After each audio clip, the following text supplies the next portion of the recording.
our communities and country safe. Director Patel, Saralta, I know you well, sir, and Administrator Cole, please express my gratitude to the agents and deputies, duty officers, professional staff, and families who support your agencies. I appreciate their service in Kansas. Kansans appreciate their service at home and in our country is safer because of what they do. Traditionally, this subcommittee has only received a budget defense from the Attorney General on behalf of the entire Department of Justice and the Director of the FBI. As the chairman of this subcommittee, I've had the opportunity to meet with many dedicated professional law enforcement officers and staff at ATF, the DEA, FBI, and United States Marshal Service. I've long believed that these agencies, they also deserve, in addition to the FBI, in addition to the Department of Justice, the opportunity to explain to this committee the resources they need to execute their missions. Each of you, all these agencies are important, and I want this subcommittee to be able to hear from you and to ask you questions regarding your budget requests. Our witnesses will discuss their budget requests in greater detail today, so I'll only note that each component has requested an increase above the FY 2026 enacted levels. We've had several years of relatively flat budgets, and in the case of ATF, significant reductions. These agencies need additional resources to carry out their responsibilities effectively. I've seen firsthand the important work these agencies are doing in my home state, whether it's ATF expanding crime gun intelligence through its partnership at Wichita State University, DEA's effort to combat fentanyl trafficking and support law enforcement in rural communities across Kansas, the FBI's coordination with state and local partners as Kansas City prepares to host soccer matches during the FIFA 2026 World Cup, or the Marshals working alongside local law enforcement through fugitive task forces across the District of Kansas. Today's hearing is an opportunity for this committee to better understand the challenges facing each of your agencies, the resources you believe are necessary to carry out your missions, and how Congress can best support the men and women serving in the federal law enforcement. I appreciate each of you being here today, and I look forward to your testimony. Senator Van Hollen, you're recognized. Thank you, Mr. Chairman. I look forward to working with you again to write a bill that provides the resources the FBI, DEA, ATF, and the U.S. Marshal Service need to protect their core missions, ensuring the safety, security, and rights of the American people. I also look forward to continuing to work with you to ensure oversight and accountability regarding the new FBI headquarters and making sure that it meets the mission and security requirements of the FBI. And I welcome all the witnesses today as we recognize key members of our American law enforcement family during National Police Week. I look forward to hearing about the various budget requests, but we should acknowledge that we are not gathered here at this hearing at a normal time, because what we are learning about what's happening at the FBI is anything but normal. Director Patel, as you ask for more taxpayer resources, we cannot look away from the credible, extremely troubling reports about your misconduct at the FBI. All four of you hold positions of great public trust. The American people trust that each of you will responsibly exercise your powers to protect them. You're expected to be on call night and day, able to make quick decisions to guard our nation's security. You must always be prepared to answer that call, whether it comes at 3 p.m. or 3 a.m. That is your duty. Director Patel, I don't care one bit about your private life, and I don't give a damn about what you do on your own time and your own dime, unless and until it interferes with your public responsibilities. Being the director of the FBI is an awesome responsibility. And when your private actions make it impossible for you to perform your public duties, we have a big problem. You cannot perform those public duties if you're incapacitated. And Director Patel, these reports about your conduct, including reports of your being so drunk and hungover that your staff had to force entry into your home, are extremely alarming. If true, they demonstrate a gross dereliction of your duty and a betrayal of public trust. I cannot imagine ever having to worry about former FBI directors Wray or Mueller spending multiple weekends drinking heavily at the Poodle Room in Las Vegas. Now, I understand that you've denied these reports, and you will have a chance today here to challenge them. But the problem with your leadership does not end there. We're also witnessing a litany of other abuses. Political firings of trusted career agents whose only fault was following the facts and the law. That includes the firing of agents and staff from a special counterintelligence unit that monitored threats from Iran. Weaponizing the FBI to seek political revenge on former FBI Director James Comey and others. Using FBI investigative resources to go after journalists who write stories that you don't like. And just this morning, we learned more details about your firing of Brian Driscoll, a decorated FBI special agent with nearly 2 decades of experience. He claims in an interview that you made clear that his failure at the FBI was tied to, that his future at the FBI was tied to his political allegiance to Donald Trump. So you're asking for more resources at a time that you're misspending valuable resources on political revenge instead of focusing on defending our national security. I'm pleased, as the chairman said, that all of your agencies noticed our bipartisan opposition to the deep cuts from last year and have presented more robust plans this year. There are still major gaps to be addressed. One notable example among the DOJ programs is the elimination of the Organized Crime Drug Enforcement Task Forces. As I understand it, DEA was oddly sidelined in this process. I'm also concerned about diverting resources away from core missions of each of your agencies to fuel President Trump's mass deportation agenda. Trump told us he was going after the, quote, worst of the worst who posed a danger to our communities. That would be fine. But if you look at the Department of Homeland Security's own data, overwhelmingly the people being targeted and locked up pose no risk to public safety. So when you divert resources away from fighting serious violent crime to locking people up who mostly don't pose a risk to public safety, you're making us less, not more safe. Let me close by thanking the thousands of law enforcement personnel, both local, state, and federal, who work tirelessly each day to keep us all safe. And I look forward to the hearing and discussion today. Thank you, Mr. Chairman. You're welcome. You're welcome, Ranking Member. I look forward to working with you as we work our way through these budget requests and our appropriations process. I now recognize our witnesses for their testimony, and I recognize the Director of the FBI, Kash Patel. Good afternoon, Chairman Moran, Ranking Member Van Hollen, and members of the subcommittee. Thank you for inviting me to represent the FBI's fiscal year 2027. It's an honor to represent the 36,000 men and women of the FBI that serve around the country and around the world, especially during Police Week. Director, would you pull the mic closer, please? Of course. Thank you. This week, especially for Police Week, we pause to commemorate the incredible dedication and bravery of our law enforcement communities across the country, who stand on the front lines and shield our citizens from dangers and threaten our everyday way of life. Every day, the FBI safeguards our nation's safety and security with our law enforcement partners. To achieve our no-fail mission, we fully support the President's budget proposal for the FBI for $12.53 billion to get us right-sized. Before getting into specifics, I'd like to highlight that the importance of the FBI mission is never more important than at this critical time, especially during the recent violent attacks during the White House Correspondents' Dinner, which all too many of us were there. I was proud that the FBI within moments immediately jumped into action, launched a bi-coastal investigation, launched fixed-wing and rotary assets and men and women in evidence response teams, bond technicians, and interviews. And within 24 hours, we had that evidence from California to Boston, back in Washington, D.C., and the individual was charged. That is truly exemplary work by the interagency and our state and local partners and the men and women of the FBI. Thanks to the brilliant personnel at the FBI, this year has been truly historic in the reduction of crime. It has been a record-breaking year. We have seen in 2025 alone a historic 20-point decline in the nation's murder rate. We also saw 44,000 violent offenders arrested by this FBI last year alone. To put that in perspective, that's twice as many violent offenders arrested in all of 2024.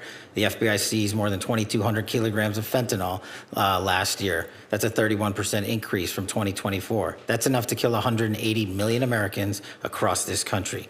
The FBI arrested 8 of our top 10 most wanted fugitives in just 14 months. To put that in perspective, that's double the number of the entirety of the prior administration. We've made over 3,000 arrests and seized over 1,000 firearms at the border, including 90 high-value targets from Mexico brought here for prosecution. And through our leadership in the Homeland Security Task Force and the interagency, A 6-week effort led by the HSTFs contributed to 400 operations, 32 federal agents working it, and 91 metric tons of drugs were seized. We've also seen unprecedented progress in protecting our most vulnerable, our children. In 2025, we located more than 6,300 missing kids. That's a 30% increase from 2024. And we arrested more than 2,000 child predators and human traffickers in 2025. That's a 17% increase from 2024. We also wiped out 4 million pedophile accounts off the dark web entirely. And we also focused in on the 764 network, those who especially target our youth and are vulnerable online. And we saw a 500% increase in the arrests of the NVE community. In terms of national security, we've been equally aggressive on that front as well, on the counterterrorism side, on the domestic and homegrown violent extremist side. And there's no overstating that our work, the men and women at the FBI, proudly stopped 4 terrorist attacks in the month of December last year alone in California, Pennsylvania, Texas, and New York. We also stood up the NSPM Joint Mission Center, integrating intelligence and operational expertise across our agencies to disrupt political violence and domestic terrorism. We finally empowered our capabilities at the FBI with an AI advancement that the FBI workforce has not seen. This FBI is up using AI 230% across our enterprise. The Bureau is fully engaged in defending against cyber attacks from nation-state adversaries, criminals, and everything in between. Last year, our Internet Crime Complaint Center fielded more than 1 million complaints that totaled nearly $21 billion in losses based on cyber theft.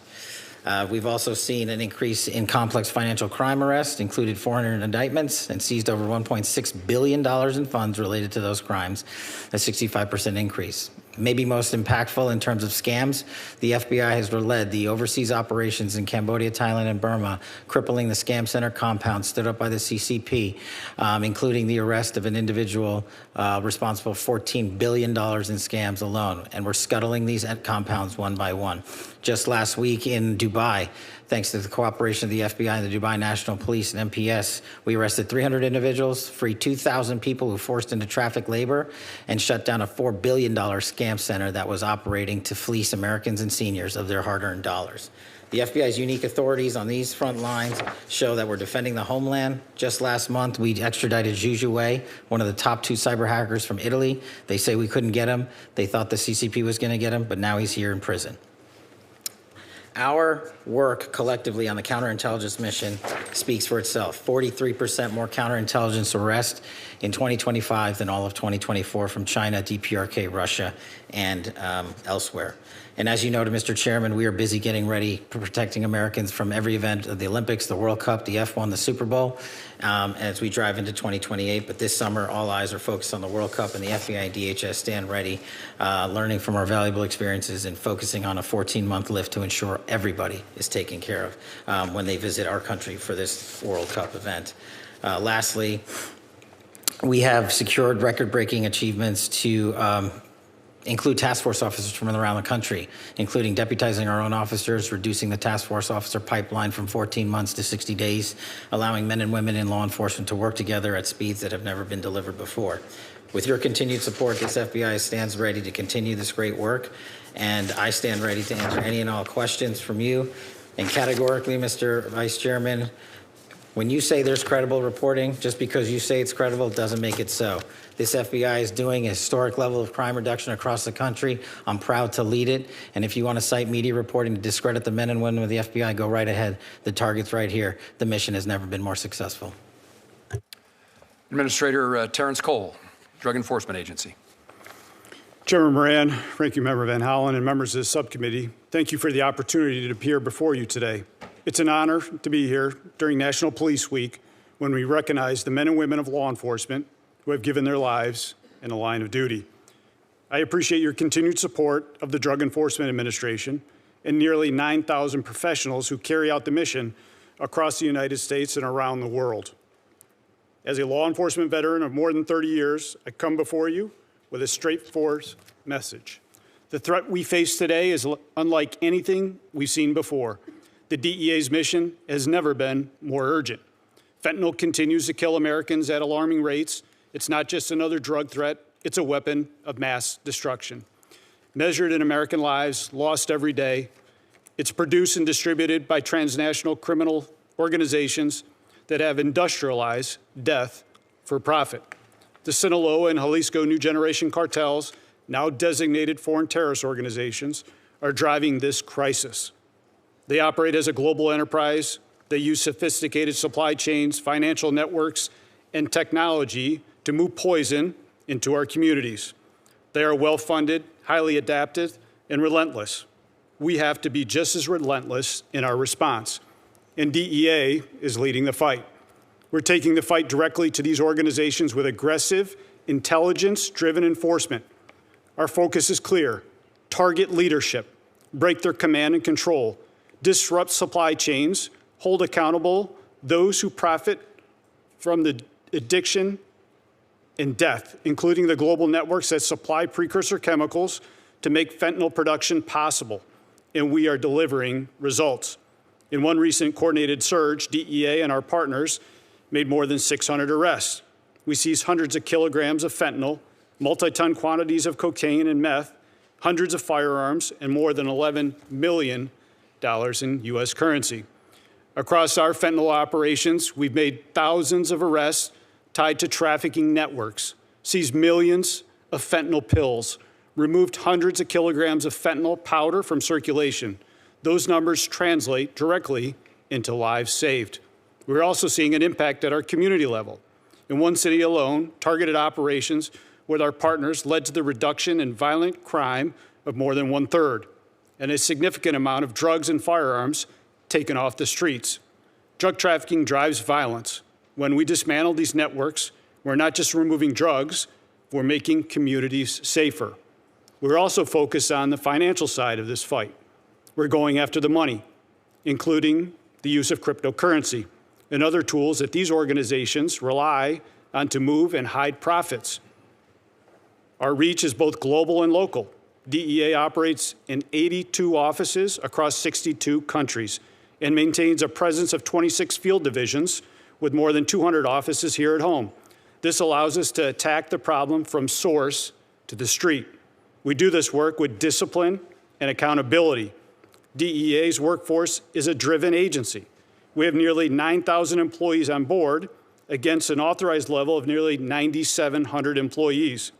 That includes just over 4,000 special agents on board compared to nearly 4,800 authorized. We prioritize putting people where they have the greatest impact, on the front lines. We're also careful stewards of the taxpayers' resources. More than 80% of our budget supports mandatory costs like salaries. Only a small portion is available for operational work. That means every operational dollar has to count, and it does. We prioritize keeping agents in the field, focus our resources on action that dismantles organizations and removes drugs from our community. We measure success by impact. Networks disrupted, communities protected, lives saved. The President's budget reflects confidence in that approach. It supports DEA's mission, our results, and our stewardship of resources entrusted to us. At the same time, the threat continues to evolve. These organizations move fast. They exploit global supply chains, digital platforms, and financial systems. To keep the pace, DEA has to strengthen its capacity in intelligence, data, and technology.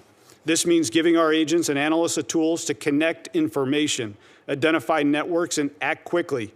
It means improving how we share intelligence with federal, state, local, tribal, and international partners. And it means making sure our workforce has what it needs to do the job. This is about enabling investigators to get out from behind the desk and onto the streets, where they have the greatest impact. Our mission is simple: protect Americans and save American lives. We do this by enforcing the law, dismantling organizations driving this crisis, and working with our partners across the country and around the world. The men and women of DEA understand what is at stake. They see it every day. They carry out this mission with professionalism and purpose. With your continued support, we will stay on the offensive. We will keep pressure on the cartels. We will continue to disrupt networks driving the fentanyl crisis. And we will continue to protect Americans with the resources you entrust to us. Thank you, and I look forward to your questions. Thank you, Administrator. Now, Director Seralta of the United States Marshal Service. Director. Thank you, Mr. Chairman, subcommittee members. Good afternoon, and thank you for the opportunity to testify on behalf of the United States Marshal Service fiscal year 2027 President's budget request.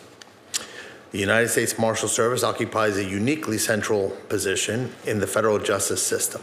While protecting the judiciary, we're also the enforcement arm of the federal courts, involved in virtually every federal law enforcement initiative. Further, we are the federal government's primary agency for fugitive investigations and have the broadest arrest authority among federal law enforcement agencies. The U.S. Marshal Service has been at the apex of federal judicial protection, investigation, and enforcement with vast mission responsibilities such as witness protection and prisoner management as well. The United States Marshal Service is unique from all other agencies and has no control over the workload for our primary mission: protecting, defending, and enforcing the American justice system. For example, we cannot control the number of threats to our protectees and the subsequent required protection details. Prisoners that enter our custody cannot be controlled. How many federal witnesses we protect, or how many judicial proceedings are held each year. We're excited to work with you in advancing the United States Marshal Service forward in fiscal year 2027. This will require increases in personal equipment for critical safety needs.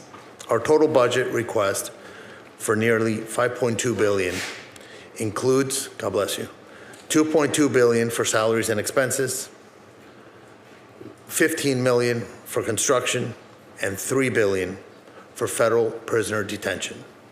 Our workforce is one of the smallest in the federal law enforcement, at about 3,800 deputy U.S. Marshals. However, in fiscal year 2025, we arrested over 73,000 fugitives, conducted over 308,000 prisoner movements, housed over 55,000 prisoners, managed 37,000 assets worth $10.4 billion, provided security details for 18 protectees, in addition to securing the residences of the U.S.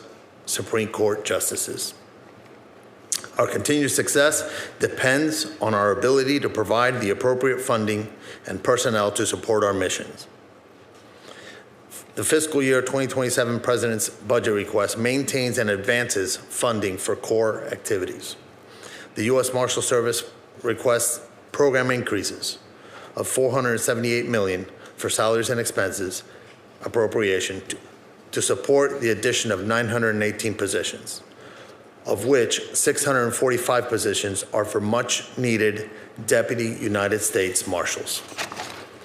The budget request increases funding for judicial security and protective operations, establishes a protective equipment program, provides permanent resources for safe task forces, expands immigration enforcement, right-sizes fugitive task forces, and institutes a cyclical replacement of vehicles.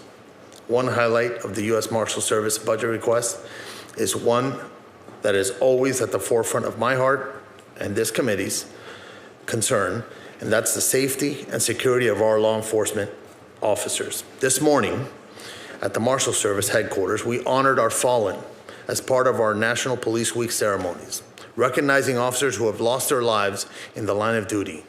We read the names of more than 300 of them.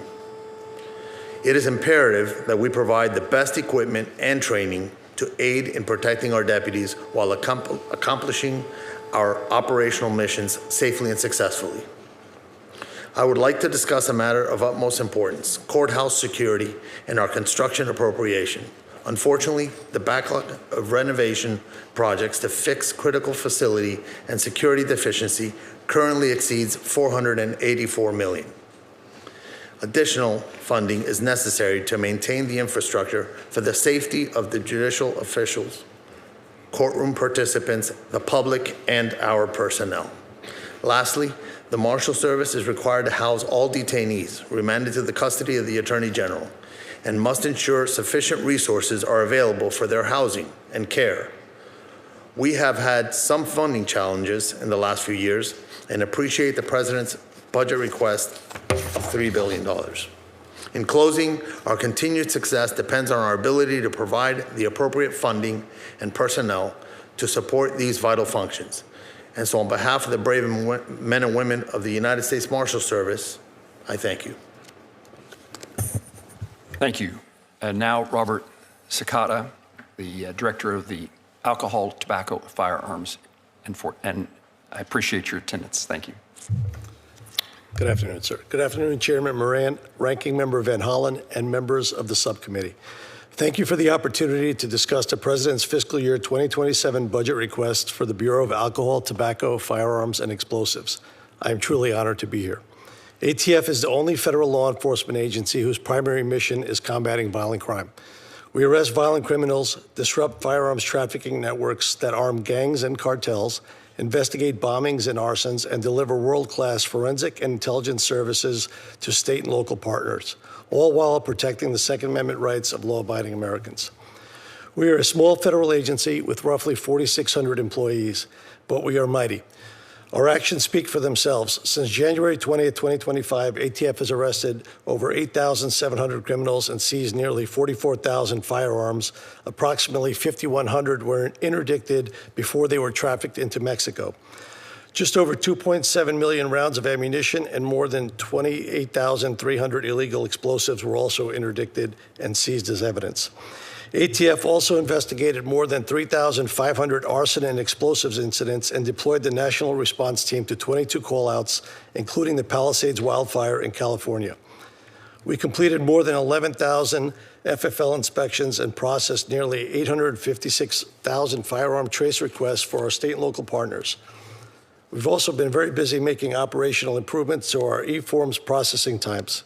Between January 1, 2026 and April 14, 2026, ATF received more than 1 million e-form applications and finalized nearly 924,000 of those applications.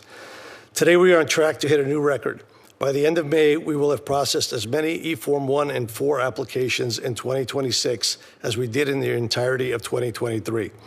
We have done all of this while cutting e-forms 1 processing times from 47 days to 42 days and cutting e-form 4 processing times from 230 days in 2023 to just 12 days today. The funds Congress has appropriated to date have allowed ATF to make a tangible difference in communities throughout the country every single day.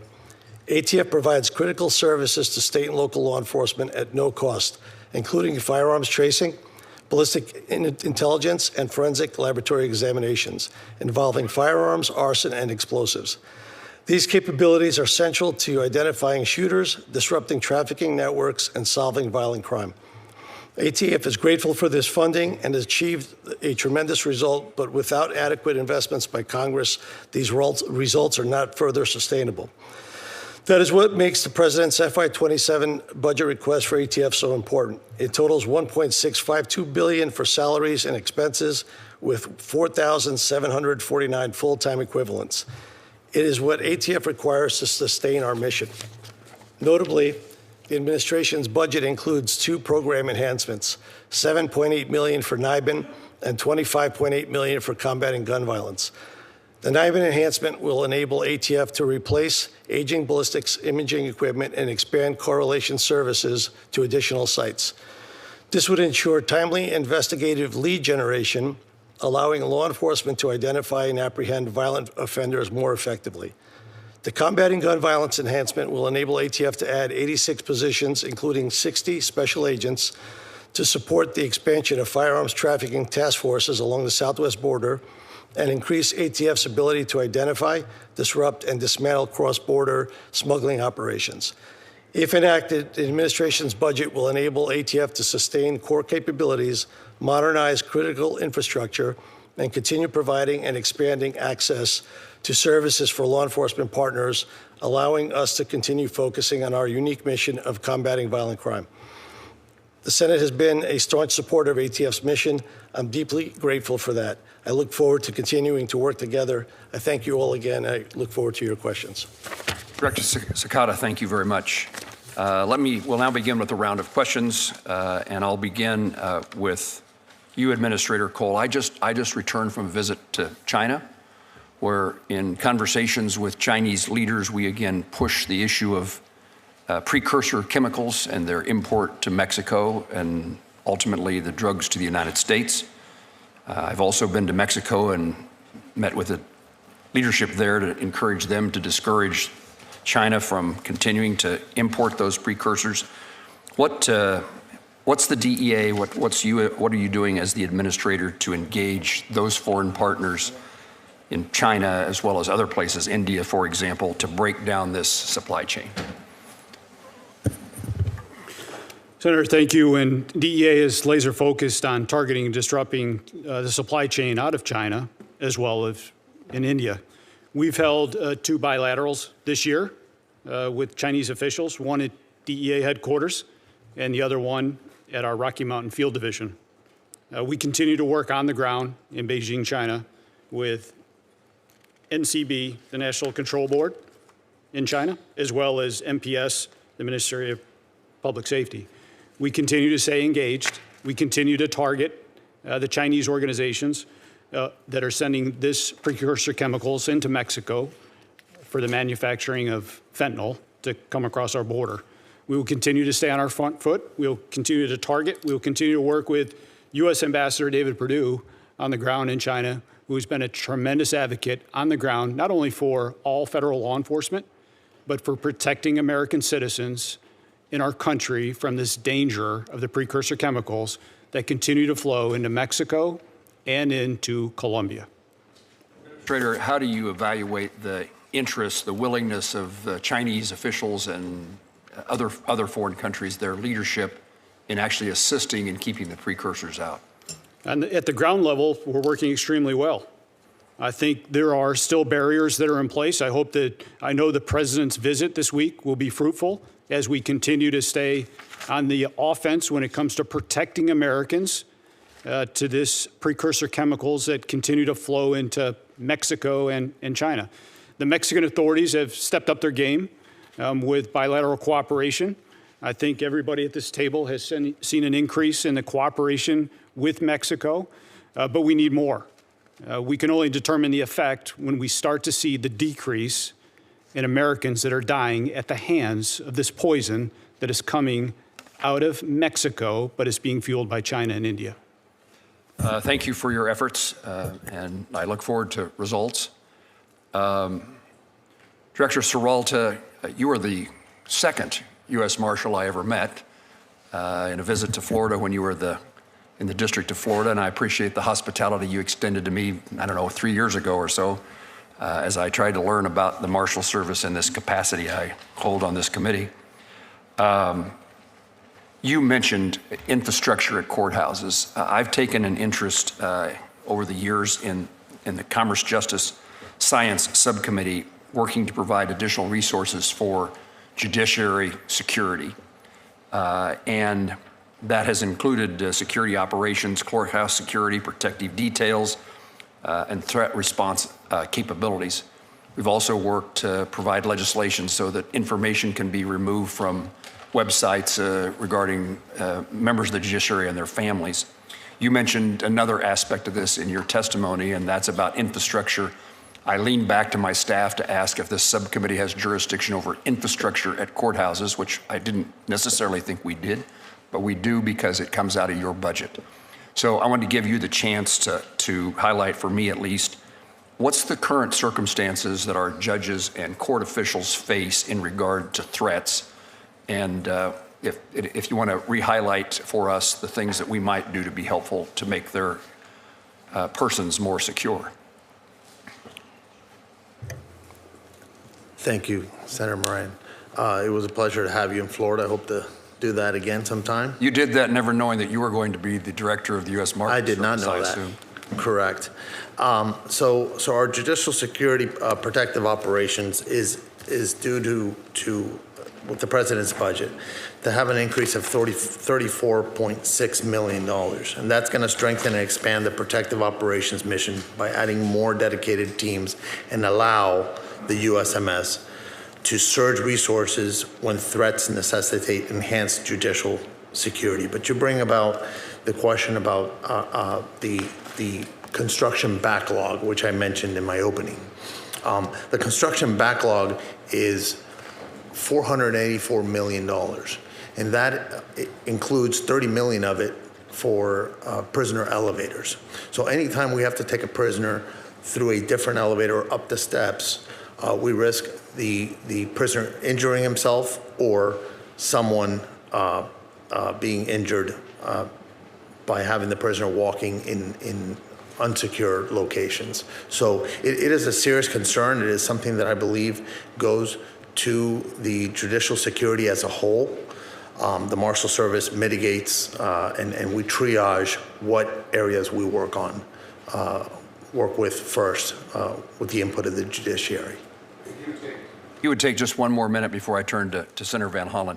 What threats, what's the significance of the threats members of the judiciary and their court officers face today? Is it changing? So for the last several years, there's been an increase in threats. Any threat that is a viable threat to a judge, to us, is serious business. It's something that we will investigate and arrest individuals and seek prosecution on. So there has been an increase in threats. It's been over the past several years, and it's fueled primarily by social media, where folks can be brave on the internet, yet when we go meet up with them, they're not so brave. Thank you. Senator Van Hollen. Thank you. Director Cicada, you hold a position of public trust. You agree that you should lead by example and be held to at least the same standard of conduct as you expect of ATF agents? Yes, sir. And would you agree that if one of your agents was unable to perform his or her duties because of excessive drinking, you would need to take corrective action or disciplinary measures? Yes, sir. Director Seralta, same question for you with respect to the U.S. Marshal Service. Do you agree with the responses from Director Cicada? Ranking Member Van Hollen, that would be correct. I would do that after a thorough investigation by our internal affairs. Administrator Cole, same question to you with respect to the DEA. Yes, sir. I would echo what Rob and Gaddy have said. After a thorough review by our OPR, Office of Professional Responsibility, yes, sir. Director Patel, do you agree with these three gentlemen as Yes, the sir. head of the FBI? So you agree, Director Patel, that if one of your agents was unable to perform his or her duties because of excessive drinking, you would need to take corrective or disciplinary action. You agree with that statement? We would implement the inspection review process, just like these other agencies have their own internal investigations, and complete that review. As I said in my opening remarks, I really don't care about your personal life so long as you are able to perform your public and official responsibilities, which are awesome responsibilities. Multiple reports, including reporting by The Atlantic, have alleged episodes of excessive drinking, unexplained absences, and behavior that concern current and former FBI and DOJ officials. You have publicly denied those allegations and filed a defamation lawsuit. So today, as you testify before Congress, is it your testimony that those allegations are categorically false? Unequivocally, categorically false. So there have been no occasions during your tenure when FBI personnel were unable to promptly reach you? Absolutely not. You can ask my entire workforce. They hear from me at every single hour of the day, as do these great gentlemen here, as do the men and women of the interagency and state and local law enforcement and the White House. And so there have been no occasions when your security detail had difficulty waking or locating you, is that right? Nope, it's a total farce. I don't even know where you get this stuff, but it doesn't make it credible because you say so. I'm not saying it, Director Patel. It's been written and documented. You are literally saying it. No, I'm saying that these are reports, Director Patel. No, and unlike I your will baseless say, reports, Director the only person Patel- that was slinging margaritas in El Salvador on the taxpayer dollar with a convicted gangbanging rapist was you. You know, the only fact- person that ran up a Director $7,000 bar tab in Washington, D.C. at This the lobby bar suggests to me- was you. this so the only individual suggests in to this me that room the that has allegations been are drinking on true. taxpayer dime during Are the you day polygraphing? is you. Director Patel, come on. These are serious allegations that were made against you. They're The in a allegations lawsuit are that false. you filed. You drinking margaritas with a gangbanger actually, is true and on it video. just goes to show you running a don't- this $7,000 goes- bar tab at the lobby bar Director Patel, has been filed by your own this office. goes to show- drink during the day. That's Chair- you. Mr. This is Chairman- the ultimate example of hypocrisy. Chairman- I will not be tarnished by baseless allegations let me and ask the fraudulent statements questions. from the media. The fact that you mentioned that indicates you don't know what you are talking about. Now, here, Director The only thing I Patel- know is you're the one drinking margaritas with felons. Actually, that's a false statement, and I'm asking you about your statements. I've answered that. And I'm asking you about a particular report. And It's not a your report. testimony is, so let me ask you this. Are you willing to take the test, that it's called the audit test, that members of our active duty military and others take to determine whether they have a drinking problem? I'll take any test you're willing to take. I will take it, Director Patel. I'll take it. You ready to take it? Let's go. Yes or no? Let's go. Side I'll by take it. side. I'll take it. All right. I think that the fact that you're so, have you ordered polygraph tests of members of your team to determine how that story came about? The FBI conducts polygraph tests all the time. No. Have you ordered polygraph tests for members of your team to determine who was the source of the stories that I'm asking you about? I don't order any polygraph tests. There's an internal inspection review process for any and all leaks, especially of baseless information at the FBI, that's been in place for the last 30 years. Those processes are followed by career intelligence and agents on the ground. So I'll take that as a yes, since you said that these were unauthorized disclosures. I have another round of questioning regarding your firing people who were important to gathering intelligence with respect to Iran, but I'll wait for my second round. Thank you, thing. Mr. Chairman. Senator Collins, we're pleased to have the chairwoman of the full committee with us. Thank you very much, Mr. Chairman. Director Patel, the proliferation of illegal marijuana grow houses connected to transnational criminal organizations originating in China is an ongoing problem in the state of Maine. A DHS memo in 2023 estimated that Maine had as many as 270 Chinese-backed illegal marijuana operations, producing up to an estimated $4.3 billion in illicit revenues. Since then, thousands of pounds of illegal marijuana have been seized, primarily because of the tireless work of our Maine sheriffs and local law enforcement in Maine. One other side effect of these illegal grow operations is they usually destroy the houses in which they're located, which exacerbates the housing shortage in my state. Last year, you testified that the FBI would be sending more resources to the field, specifically to Maine, to combat these dangerous operations. I speak with Maine sheriffs frequently about this problem, and they have reported some improvement in federal interest and participation. For example, federal support has been critical to track money laundering, which is often linked to these operations, and in providing interpreter services to question individuals who are arrested, who often appear to have been trafficked and forced to work and live at these sites under hazardous conditions and don't speak English.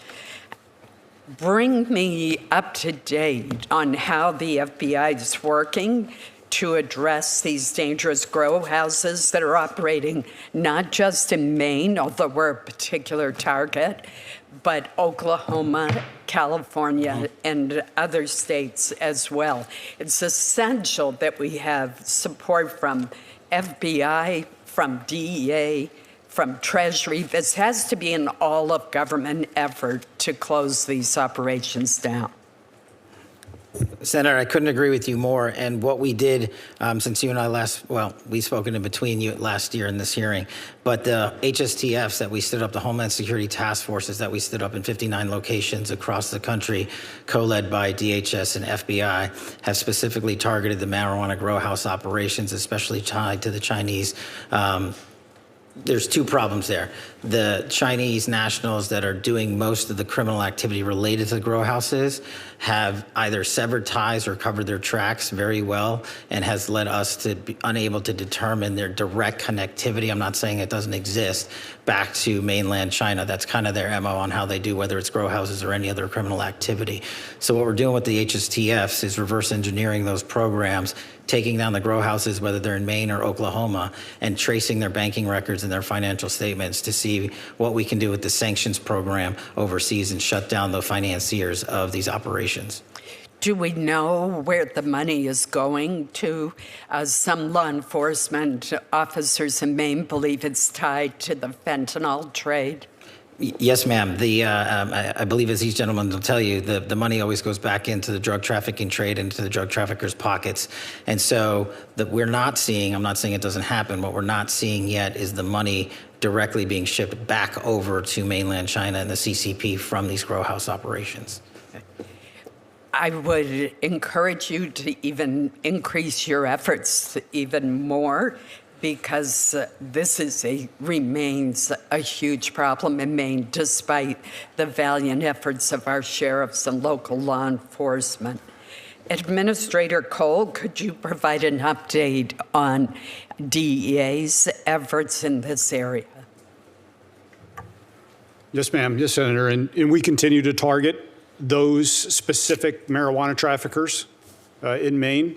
As of recently, we had executed 44 search warrants in reference to Chinese underground marijuana houses, seized about 32,000 marijuana plants, over 500 pounds of marijuana. And as we continue to trace the Chinese underground banking system, where the funds are being fueled, as the Director Patel had said, they're often using crypto as the instantaneous transfer of wealth.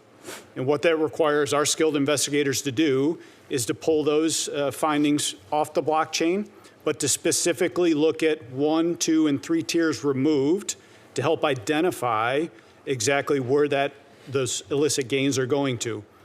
We continue to stay on the offensive. Recently, with our Bangor, Maine office, we've identified up to 250 potential locations where this is occurring.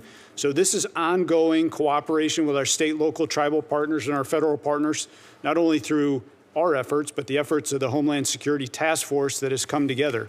We will stay on the front foot. We will continue to target and investigate and bring them to justice.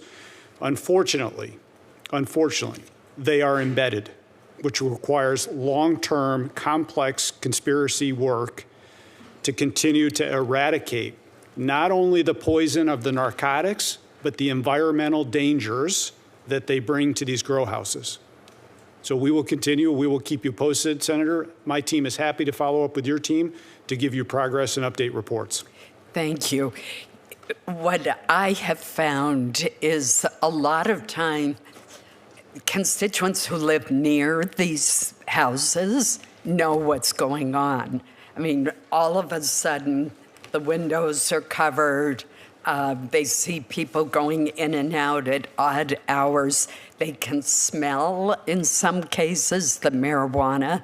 These are not the licensed operations that are legal in Maine. These individuals are not following any of the rules, and they are operating illegally and causing tremendous harm. The fact that your latest reporting shows that there's still 250 houses, and that's probably an underestimate, it shows how incredibly serious this problem is. And again, think of the affordable housing crisis in Maine in Oklahoma and other states, these are houses that become uninhabitable because of the amount of black mold that is usually inside of them. So I hope you will continue the task force effort, because this really requires an all-of-government approach. Thank you. Thank you, Mr. Chairman. Thank you, Senator Collins. Senator Shaheen. Thank you, Mr. Chairman, and thank you to each of our witnesses for being here today. Director Cole, I'd like to begin with you. And I'm very pleased that the New England Drug Lab, which is located in Londonderry, New Hampshire, has now opened, not officially, but soon. And it's soon going to start processing samples. But I am concerned about the staff capacity for that lab. And I understand it's going to take about 50 full-time personnel once it's fully staffed. And it's the 8th regional DEA lab. So can you tell me how many positions the DEA needs to fully staff all of its labs, and whether you have requested money in the budget to do that? Senator, thank you for your support of the DEA lab and the funding to go along with it. We are happy to report on time and within budget. Right. Two things you often don't hear in government, but on time and within budget. We are looking forward to being the subject matter experts in building that capacity there. Chemists, fully on board. We are ready to go. We are currently hiring the fingerprint specialists that are going to be required, but we're committed to have that lab fully staffed to service the men and women of local, state, and tribal law enforcement as they continue to identify new synthetic strands of opioids that continue to arrive in the United States from Mexico that are being fueled by China. It's important to realize that as we continue to identify these strands and push out these PSAs, we have a recent PSA, public service announcement, that went out last week regarding 3 more strands of synthetic opioids. This yes, lab is... We're seeing that in New Hampshire, and we're very concerned about it. But so you're comfortable that the money that you've requested in the budget would fully staff not just our lab in New England, but all of the other 7 labs? Yeah, so the great thing about DEA with the chemists, they are the highly fully staffed core series at DEA at almost 97%. We have a class in session right now of 17 more chemists coming on board. So I'm very confident that we are going to be staffing levels at 98, 99% right. within the next few months. Yes, ma'am. Well, thank you. That's very good news for us. And the New Hampshire delegation is interested in being helpful in any way we can. Director Seralto, I know that you said that at the Marshal Service you can't really control much of the work that you have to do, that you have to handle whatever comes your way, but you can control what you request in your budget. And I noticed that your budget request increased funding of more than $152 million for immigration-related activities, but only, I think you said, $34 million to increase judicial security. And I am concerned that given the increase in criminal activity against our federal judges, that, as you point out, the threats to them are problematic. So can you talk about why the dramatic increase in immigration funding, but only, about a quarter of that to handle judicial security, when that's a major aspect of the work that you all do? Thank you, Senator Shaheen. I appreciate that question. So our immigration ask for $152 million expands the USMS's participation in the Homeland Security task forces, whose mission is to disrupt transnational criminal organizations. It also provides funding to support the USMS's increased workload in our traditional missions. So the efforts of our immigration work as a nation are going to add to the cost of the Marshal Service's processes. I understand, but we've just passed billions of dollars for immigration activities and no additional funding in the Republican-passed reconciliation bills to address judicial security. And given, as you point out, the threats to judges across this country, don't you think it might be better to rely on the billions that are in those bills to address immigration and refocus those dollars for the Marshal Service on judicial security and courthouse security? Well, Senator, I can tell you the Marshal Service could use the money for the security situations with our backlog in construction. That is a big number. That's $484 million. Right, I understand that. So who made the determination that you were going to increase immigration funding by such a large amount? Well, in staffing the HSTFs, the president has given us money to be able to staff those HSTFs. So it is so that we don't take away from judicial security. That's why that number is higher. Our judicial security protective operations has gotten a $34 million, or the budget proposed a $34 million addition. No, I understand, but the $152 million I understood was also an addition. My time is up. Thank you, Mr. Chairman. Thank you, Senator. Senator Graham. Thank you. Mr. Cole, what would you say to anybody who wanted to abolish the DEA?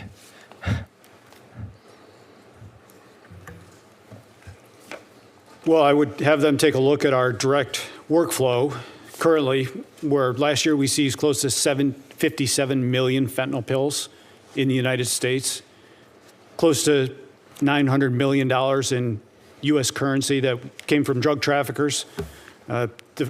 The foreign footprint that we currently have, you would have cartel members celebrating all over the world, designated terrorists celebrating all over the world that the DEA was gone. That's a good answer. So terrorists and drug cartels would be celebrating. So I just want to say to the men and women of the DEA, thank you. I think you make our lives, Emily, safer. You're doing things that most of us wouldn't want to do in the shadows. So I just wanted to get on the record my view that you perform a very important function.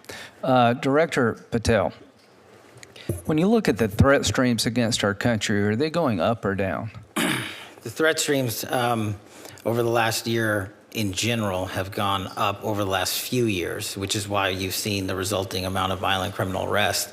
If we're arresting 44,000 people, which is twice as many as the year before, that's because there's a lot of violent criminals running around America.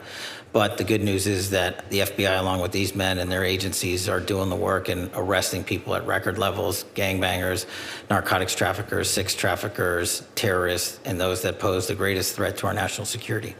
During the Biden years, they say 11 to 15 million illegal immigrants came into the country. Are you familiar with that reporting? Yes, sir. So what are we supposed to do? Just ignore it? Well, you don't want to ignore it, do you? not at the FBI, no, sir. Good. I mean, if you had 11 to 15 million people coming in illegally, you'd want to push back. Do you agree with that? Absolutely. We have pushed back. Actually, we've reduced violent crime in every one of our 50 states by an average of 10 points. Yeah, so you got to plus up the resources to deal with what happened, what I would consider a virtual invasion of our country by illegal immigrants. And to all of you on the front lines, thank you. I mean, the idea that we wouldn't want to do that astounds me. I mean, we got to get, control over our country again. Director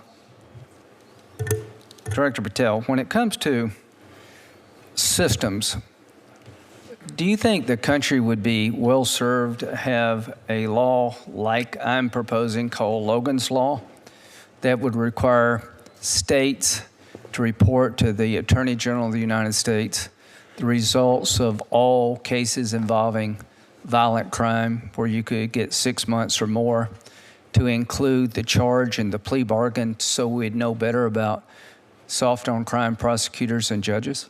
That bill is critical to providing the information that we at the FBI house at our Criminal Justice Information Center, CJIS property in West Virginia. We are only as good as the data we're given. We don't go out and proactively and legally obtain that data from our partner enforcement agencies across the country. So you would support Logan's Law requiring Absolutely. that to be done? We need it. Yeah, I think so too. And the man who in Cambridge, Massachusetts, who shot at a bunch of drivers, he had a long criminal record. Are you familiar with that? Yes, sir. As a matter of fact, while he was on probation, he shot at police officers and not much happened to you. You're familiar with that? Yes, sir. Do you agree we need to break the cycle of catch and release and looking the other way when it comes to violent crime in this country? I think catch and release is the #1 cause of recidivist violent crime in the history of the United States of America. Okay. When it comes to the FBI, how's morale? I'm sorry? How's your morale at the FBI? Morale has never been better. When I go across the country and I talk to the line agents and the intelligence analysts and professional staff, I travel around the country, I talk to our state and local partners, they tell me one thing resoundingly: we're finally going to do the work that we were asked to do with the resources that we needed to get the job done. And that's what this administration is focused on, and that's why you're seeing the results that we talked about. Mr. Cole, do you think we're seeing dividends from your focus on illegal drugs and cartels and all the above? Absolutely, Senator, and we will stay on the offensive, whether it's taking Nicolas Maduro out of Venezuela or capturing the next Chapo or helping coordinate the next Mencho operation. We will continue to target those foreign terrorists that are killing Americans. Do you agree that the Maduro operation not only was flawless, it sent a new message that a new sheriff's in town and created deterrence we haven't had before? I think it sent one great message to everybody in the Western Hemisphere and the dictators and foreign terrorists around the world that they will be held accountable for sending this poison to the U.S. Thank you all very much. Senator Coons. Thank you. Thank you, Madam Chair.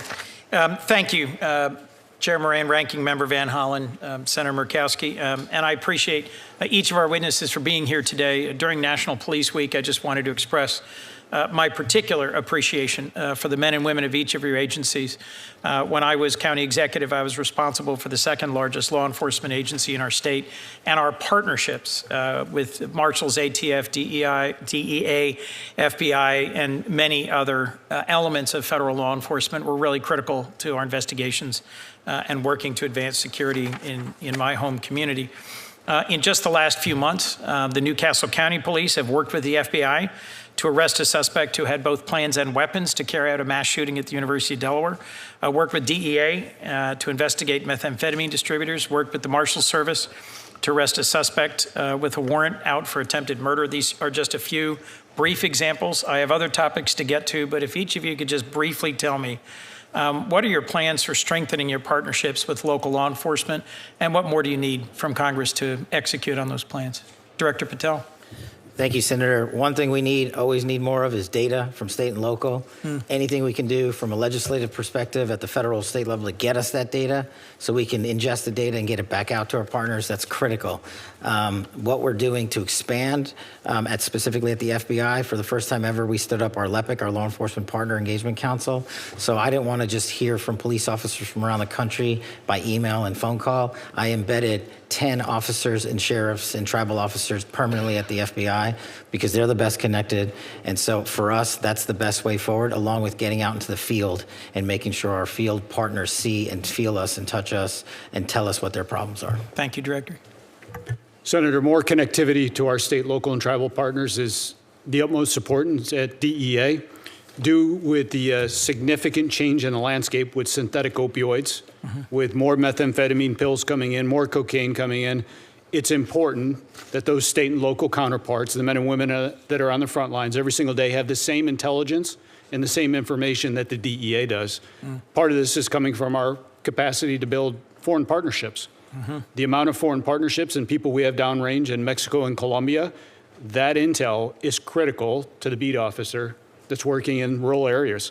So we have to continue to be better partners, continue to be more engaged, and respond when they call for help to address violent criminal activity. Director Seralto, I'm going to interrupt myself. I appreciate the work that you and the Marshal Service do to keep federal judges safe, but there's thousands of state and local judges who don't have the same intelligence network, the same resources. I'm proud to co-sponsor a bill with Senator John Cornyn that would create a new state Judicial Threat Intelligence and Resource Center. It would provide security assessments for local courts and help local law enforcement make assessments about how to keep judges' homes safe and how to keep court personnel safe. It's passed the Senate unanimously. Do you have any opinion about whether or not the House should take it up and whether or not partnering with state and local court systems would help advance judicial security in this country? Senator, thank you. Thank you for your work on that. My opinion will be is that any judge that we can keep safe, whether it be in state or the federal bench, we should keep safe. To that end, I'll tell you, judges make decisions that are life-changing, sometimes to themselves. So 50% of the time, someone is upset with the judge's decision, right? Yep. Whether they win or lose. And that's something that we need to keep in mind. The justices, judges, the judiciary are the pillars of our country. I look forward to working with you on protecting and promoting judicial security. Director Patel, reauthorization of Section 702 is something I've previously grappled with, but we've not heard at all from officials from the FBI or the other intelligence agencies testifying about the proposed 18-month clean extension. Were you invited by Chairman Grassley to testify before our committee about Section 702? What I recall, Senator, is that we in the FBI team have been providing briefings pursuant to the chairman's request. So we've done at least a dozen in the Senate and at least half a dozen or more in the House, including myself and Director Ratcliffe personally. Okay. I have not participated in or benefited from any of those briefings. And doing oversight on the reforms that were put in place and how closely they're being followed is critical to my concluding whether or not I'll vote for an extension. Director, I have to ask you one last question. You attended the Olympics in Milan. How much did your trip cost, and to what extent did that help you carry out your mission as director of the FBI? I greatly appreciate the question, Senator. As you know, the FBI and DHS are responsible for the security of the Olympics, the World Cup, the F1, the Super Bowl, and everything else. We had 250,000 Americans travel to Milan. We're proud that we stood up our JOC there and had 0 major security incidents involving American citizens. And what we did was we purposely planned that trip around the Olympics because, as I mentioned in my opening, the top cyber criminal from the CCP was housed in Italian custody. While there, we were able to work an agreement, an arrangement to have that individual expelled from Italy instead of going back to China, like has so often happened in places like Serbia. Mm-hmm. And so we accomplished that mission, and we kept it quiet, and that individual was returned to America 2 weeks ago. I was concerned that just before we went to war with Iran, a whole group of FBI agents were terminated, about 10, who were reportedly analysts with expertise in handling Iranian counterterrorism, fluent in Farsi, long experienced. I know there's ongoing litigation, but have you replaced them? Was there a reason for their dismissal? Do we have the capabilities we need to protect the United States while there's an ongoing war in Iran? The public reporting as to the reasons for their dismissal I found deeply troubling. Well, as I've addressed earlier, I don't believe the public reporting is accurate. What we did do for the first time in FBI history is stand up the Iran Threats Mission Center that is housed inside the FBI with our Iran experts, including intelligence and analysts and agents, and we have seen a 47% increase in the arrest of Iranian spies. Do you disagree that there were 10 Iran specialists dismissed right before the war began? Yes. Senator Hagerty. Thank you, and I want to thank all of you here today to testify, and particularly I want to thank your staffs for what they do for our nation, and more importantly, I want to thank you from the people of Tennessee, specifically what you've done for the people of Memphis. Just very, very much appreciate your efforts. I'd like to talk with you all about how this administration is making Americans safer and how it's demonstrated its capacity through its transformative impact on crime in a great city, Memphis, Tennessee. Memphis boasts a rich cultural history, wonderful people, and community leaders that are dedicated to their city. It's a hub for major logistics and medical device manufacturing, and it's now also home to advanced technologies like XAI. But it's been troubled by serious violent crime. Director Patel, I remember in December of 2024, we had a conversation about how Memphis needed an all-hands approach to deal with this situation.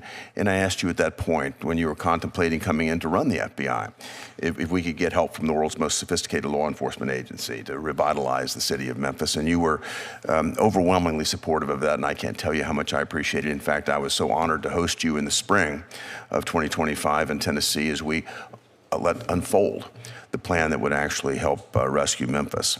And it later became the Memphis Safe Task Force, but it started out under the radar with the efforts that you put in place. And I thought I would just get you to expand for the benefit of this committee, the efforts of the task force, how it was ultimately supported and how it laid the blueprint for, again, becoming the Memphis Safe Task Force that we've seen today.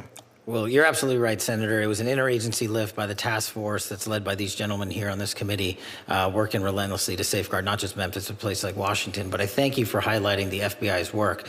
Before the task force was stood up, the FBI launched Operation Viper and Operation Summer Heat. And what we did is launch and deploy and surge assets across the state of Tennessee, but specifically in Memphis, to cripple the localized street gangs, the firearms capabilities, and drug trades that were just everywhere. And for those that don't know, I know you know it, Memphis had the highest per capita homicide rate in the country. And now we've reduced that by, I think, 54%. Yeah. So what we did was we set the ground. We set this phase 01 operations with the FBI on the ground. And thanks to the brilliant leadership of Director Serralta and the President's task force, we completed that mission. We're doing Operation Viper in 24 separate states because we want to replicate what we did in Tennessee to everywhere else. And so we're welcome to partner up with anyone that wants to replicate that. I applaud that. I'd just like to say, though, I've seen the great success, and I know more to come, but to make certain that it's permanent, Director Patel, I want to make certain that you've got the resources and the flexibility that you need from this committee to make that happen. Anything that you'd like to advise us that you'd like to see to achieve that objective? Well, thanks to you and the leadership in Tennessee, we just opened up our new office in Memphis to permanently assure the citizens of Tennessee that we're not going anywhere. And the budget request enhancements that we've put in place will allow us to hire the agents that we need to fill those billets across the country. Yeah, that's a nice reversal from previous policy. Thank you. And thanks for all of the effort. Director Serralta, I'd like to turn to you.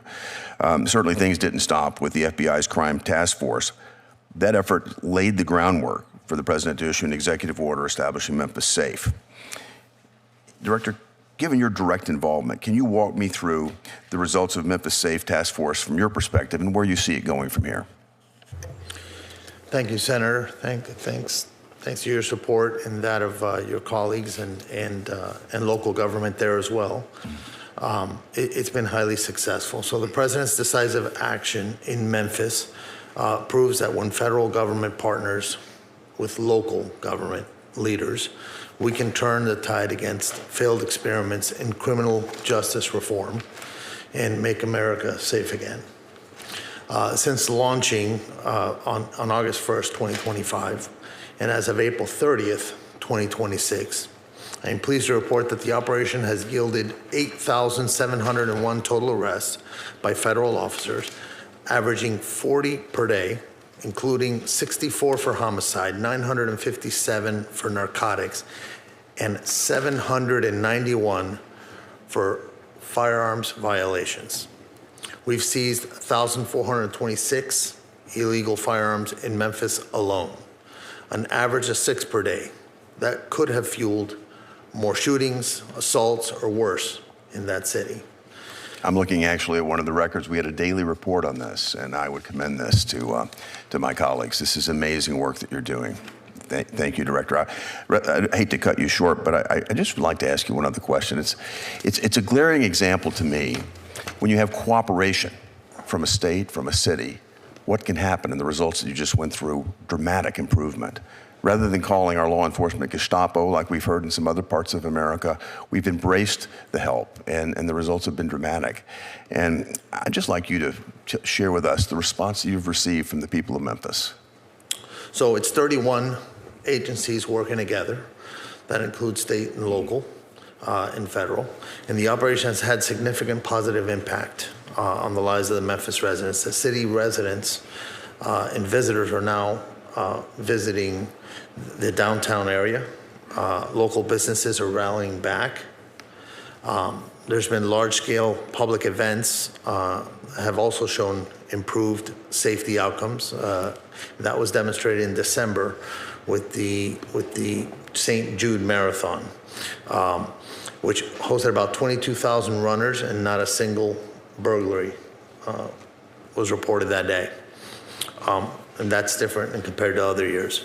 Perhaps the most telling is one of our special assistant United States attorneys recently reported that a traveling emergency room doctor expresses appreciation for what the task force has done. He said that in recent years past, he would have approximately 3 to 5 gunshot wound victims per shift. And now he sees an average of 1 gunshot victim every 3 or 4 shifts. It's dramatic. We've made an amazing impact, and the fiscal year 2027 President's budget request includes a vital program increase for us, $76 million for 200 positions. This is to have that staying power that you were talking about earlier with Director Patel. Thank you, Director Siralton. I just want to say again, I want to thank all of the employees of the 31 agencies that have made Memphis safe again. It's an example that I hope my colleagues here on the committee will look to and say this is a true example of where cooperation can make a difference here in America, and you have transformed a city for us. Senator Murray. Thank you very much. Manners. Thank you for joining us, Vice Chairwoman. No worries. And I appreciate your presence. Thank you very much, Mr. Chairman. Director Patel, I want to start by recognizing important work by the FBI to crack down on fraud. In one case, the FBI helped bring justice multiple former business owners who orchestrated a $205 million Medicare fraud scheme on the American people. And those business owners filed nearly 1 million false claims for services that they never provided to any patients, literally stealing from American taxpayers and preying on vulnerable people who were suffering from Alzheimer's and dementia and substance abuse. But thanks to the FBI, those crooks were held accountable. So I just wanted to ask you today if you would pass along my gratitude to those FBI agents for their tireless work bringing those criminals to justice. I will, ma'am. The fraud work is often overlooked, and I greatly appreciate that. And very important. But I do have to say, unfortunately, President Trump, the guy who says he's going after fraud, granted this man, Lawrence Duran, clemency last June. He was set free and let off the hook for the $87 million he owed in restitution. And Trump granted clemency to Duran's business partner last February, cutting well short her 35-year prison term. He literally undid the important justice work the FBI served and let fraudsters off the hook, and I find that deeply disturbing. With that, I want to say, I want to take a moment to reiterate the important role of DOJ law enforcement in keeping all of us safe. Those agents and deputy marshals are absolutely critical to making sure public safety and solving crime. But I worry that instead of pursuing these child abusers or terrorists or drug traffickers or other criminals, you have our agents spending time carrying out Stephen Miller's mass deportation agenda and harassing families and children. I want to ask you, Director Patel, how many FBI agents have been reassigned to work on immigration enforcement? No one at the FBI has been reassigned to work solely on immigration, ma'am. Well, I would differ with you because according to the Cato Institute, more than 2,000 FBI agents were reassigned to work on immigration enforcement in 2025. By the way, it's not just the FBI. More than 2,000 agents from the DEA, more than 600 from the Marshal Service, and more than 1,000 ATF agents are spending their time on immigration enforcement. That has really pulled critical, highly trained assets off of work to keep our communities safe from drugs and guns and other threats, and I find that deeply disturbing.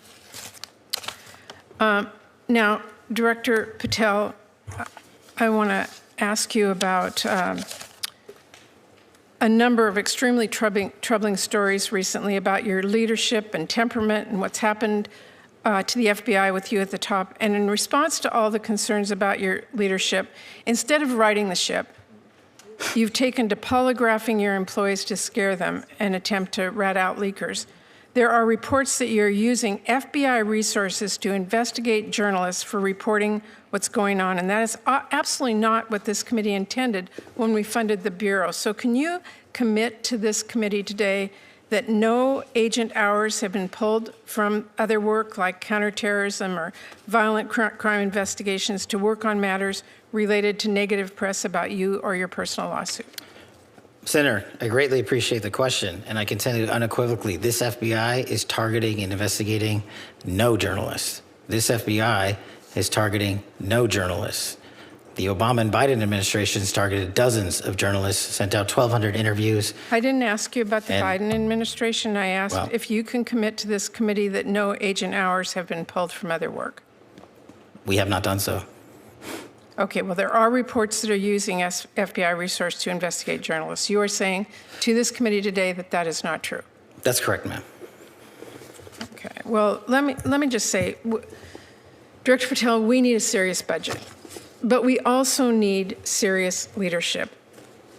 And I will say this, there is one clear priority in Trump's overall budget, and it isn't law and order, it is war. Because while Trump is proposing cuts to programs that really do keep people safe, he wants to increase war spending by $500 billion. And I don't need to tell anyone here we are not going to bomb our way to safer communities. So I intend to help rip that budget up and write bills that keep families safe. But beyond that budget, we need serious leadership at the FBI that the American people can trust. And I am deeply concerned about the reports that your leadership has not been serious. We need somebody at this agency who's focused on solving criminal cases, not passing out branded bourbon or jetting around the globe. Your job is to be reachable. And I know Senator Van Hollen asked you about this, but I gotta say, if you want to pass out liquor or pop bottles in a locker room, stick to podcasting, leave law and order to people who really do care about justice and appearances. That is really critical. And it's what I am really deeply concerned about, and so are many people. Thank you, Mr. Chairman. Can I respond? This is what real leadership looks like at the FBI. Every one of you was given it. This is what's happened under my tenure at the FBI and the Trump administration. 20-point drop in the homicide rate, 45,000 violent offenders arrested last year, twice as many as 2024, 2,450 criminal gangs disrupted. That's a 322% increase from 2024. 6,900 child victims have been located since I've been in the seat. That's a 144% increase. 2,900 child predators and human traffickers arrested. That's a 70% increase. And we've arrested 8 of the top 10 most wanted fugitives in the world in 14 months. That's twice as many in the 4 years combined. That is what the men and women of the FBI are doing, well-resourced. Everyone should take a look at this. If people want to continue the baseless, fraudulent, false personal attacks at me, that's great. Keep the target on me, as I've always said, but the mission has never been better. Mr. Chairman, if I could just respond to the Senator Murray. I appreciate the work of our FBI agents, but leadership, serious leadership, is a concern. And we are seeing the pictures of passing out branded bourbon and what happened at the Olympics, and jetting around the globe and all the rest of it. And that, I will say again, Mr. Chairman, is of deep concern to me. Thank you, Mr. Chairman. Thank you. Senator Fisher. Thank you, Mr. Chairman, and thank you, gentlemen, for being here today. I'd like to begin with the agency that you lead, Director Patel. Over the past decade or so, the FBI has come under intense and justified scrutiny for perceived and actual misuse of agency personnel and resources for political objectives.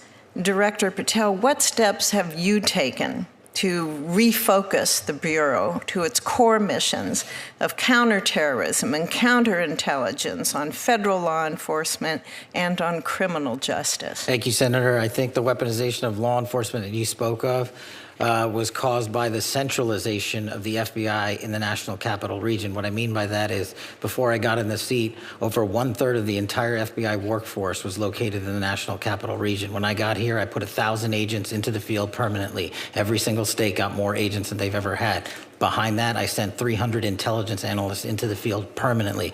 Behind that, I sent 500 support staff and program managers into the field permanently.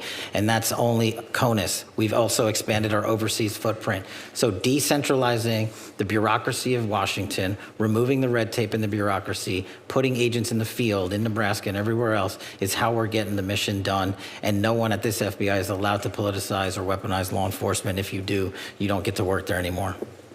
Thank you. We all know that our country faces mounting and increasingly complex threats to our homeland from foreign adversaries and domestic operatives who are acting on behalf of these malign foreign interests. These adversaries have seized on several recent global conflicts to try and undermine America's geopolitical interests by sowing fear and dissension here at home. The FBI is tasked with investigating foreign and domestic threats to the United States. Director, can you tell us, how is the Bureau coordinating with other federal, state, and local law enforcement agencies, other members of the intelligence community, and the military to monitor and mitigate threats to our homeland? What we've done specifically with the Homeland Security Task Force in 59 separate locations is bring in every single agency into one roof and centralize the collected intelligence that they all piece together with their state and local partners. That's critical to the mission set. We've also done things like stand up the C4, the Counter Coordination Fusion Cell in Southwest Arizona, specifically targeting the drug trade with embedded DOD on a DOD facility, on DOW facility. So we're leveraging all capabilities across the board. Our CIA and CT work could not be stronger. We have 2,000 terrorism cases at the FBI. Our CI work has expanded, not gone down. As I've said, we've arrested 44% more espionage actors from China, Russia, and the DPRK and Iran alone. And we're doing that because the interagency, including the intel community, is finally providing us with ways to turn information and intel into evidence that we can use in a court of law. Thank you, Director, and please thank the members of the FBI for me as well. Administrator Cole, from the Chinese precursor chemicals to the cartel-facilitated cross-border smuggling efforts, the global supply chain undergirding that illicit drug trade has posed a serious challenge for federal law enforcement. And the DEA and other federal agencies have made outstanding progress in exposing and disrupting various aspects of this often opaque and disturbingly well-resourced network. Administrator, I was on a CODEL with the chairman of this subcommittee in China, and the precursors to fentanyl is something that we brought up to various officials in the Chinese government. Have you seen a change in the illicit drug trade in recent years, and especially with your time at the agencies? What are we seeing on the ground? At the ground level, the teams are working extremely well, not only in China under the ambassador's leadership, but as we continue to target the Mexican cartels, Sinaloa and CGNG, that receive the precursor chemicals. We need to make sure that we keep an eye on the northern border as well. We see more precursors coming into the Port of Vancouver, coming into Canada, and the Canadians, with the Mexican cartels in country, have started producing and manufacturing fentanyl in Canada. In the last 2 months, there's been significant seizures of fentanyl in Canada. Do they cross our country to get there? They arrive at the Port of Vancouver, okay, and then they transition through Canada to the different source locations for manufacturing production, and then it comes across our northern border. It's something that everybody at this table is worried about. We continue to keep the pressure on China, on India, continue to target the leadership in the cartels, but very conscious of what's going on the northern border as well. Thank you, and thank you all for the work that you do. Thank you, Mr. Chairman. Senator Reed. Thank you very much, Mr. Chairman. Director Sakata, you've been neglected. I can't let that go. First of all, let me thank you for your, I calculate, 20 years of service in the ATF. And prior to that, as a police officer in New York and Plainville, Florida? In Plantation, Florida. Plantation, close enough. Yep. But I want to focus on those devices which transform a semi-automatic rifle into an automatic rifle. For many years, the federal government took a position that forced reset triggers were, in fact, illegal. And yet there was a case in which, in 2025, the DOJ reversed itself, and they essentially, by their reversal, allowed these forced reset triggers to become legal. And all you have to do is buy one, find one, go to YouTube, look at the YouTube. Takes about 2 minutes to put it in the weapon, and now you're firing at about 30 rounds in 4 seconds, which my experience, and I did professionally carry an M16, is that's an automatic weapon. What are we going to do to prevent these types of devices from getting out and raising the threat to the public? Good afternoon, Senator. Thank you for your question. I think just to stay focused on the topic of machine gun conversion devices, they come in all shapes and forms. Some referred to as switches, as they are sometimes put into semi-automatic pistols to convert from semi-automatic to full. Automatic drop-in auto-sears for rifles. And ATF has been dealing with an issue related to this for many, many years. The technology has made this proliferate much easier because many of these are either 3D printed now or manufactured in China and shipped to the United States by the container load in some cases.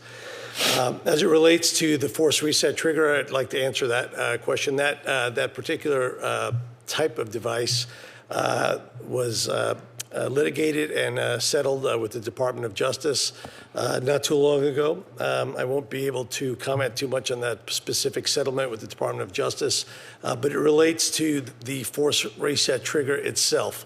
There are many other types of devices that convert firearms to shoot from semi-automatic to full auto. What we are doing with our partners, state and local partners, our federal partners, and our agents, the devices that have already been determined to be drop-in auto-sears, other conversion devices, they remain the same. This settlement relates specifically to the force reset trigger made by Rare Breed. Yes. And I think there's a misconception that this applies to all types of trigger packs that are out there that increase the rate of fire that do not operate in the same way that the force reset trigger made by Rare Breed does. So it's a very technical, nuanced matter, and our folks at ATF are asking our partners to initiate with us so we can actually examine these devices to see if they are under that settlement or if they actually fall into the other category. The Washington Post reported that the ATF's chief counsel, Rob Leader, objected to the settlement and reportedly thought that, quote, the devices are dangerous and the classification as machine gun should stand. Did you or your predecessor object to the finding? Is Mr. Leader's objection sound? He's an expert in the law of machine guns. Yeah, I think, sir, that this is a matter that Mr. Leiter found to be a very technically nuanced issue in the way that trigger operates. It's a little bit challenging to explain here in this room, but I think if we were able to demonstrate the way they operate as compared to a switch like a drop-in auto-sear, there's a clear difference, and I think that's where we found room for the settlement that Mr. Leader participated in. I would suggest that you're looking at the wrong criteria, in my view, based on, again, carrying an M16. It's the rate of fire. It's not the construction of the sear or it's a trigger effect. And when you have a rate of fire of 30 rounds in 4 seconds, that's an automatic weapon. And I think that's the way you should just characterize your weapons. If you need congressional support, please call me. If I may, sir, I think I understand where you're coming from, and the rate of fire, unfortunately, is not what the statute defines the machine gun by. So. Well, we should change the statute. So, thank you very much. Senator Britt. Mr. Chairman, thank you so much. I want to thank all of our witnesses for being here today. Director Patel, I'd like to start with you. I want to just highlight some of the great work that the FBI has done in Alabama. So over the last year, we have seen the Bureau oversee the arrest of 1,187 criminals. We have seen you seize 31 kilograms of cocaine and over 3 grams of fentanyl. If you look over just the last 4 months alone, you have arrested 152 criminals, 15 of which have crimes related to human trafficking or crimes against children. And that includes a 2-week operation, Operation Southern Star in Montgomery, Alabama, which was an interagency operation where I believe you had 63 arrests, 52 guns recovered, and 40 drug seizures. As a resident of Montgomery and as someone who is raising her children there, I want to say thank you. On behalf of me, on behalf of all the moms and dads that are raising their family there, and on behalf of our community, we say thank you. And I know that this is not just Alabama where you're doing this across the country. It is why the FBI has overseen the largest dip in recorded murders in history. I just want to say thank you. And I think it is also why you have asked for a significant increase when it comes to actually returning to your mission of putting criminals behind bars. I completely support that request and just want you to kind of expand what that would do. Can you talk about how that increase would help you continue the good work that you're doing in Alabama, going after criminals, violent criminals, cartels, and others? And of course, across the country as well. Thank you, Senator. I will pass on your kind words to the workforce for sure. They're greatly appreciated.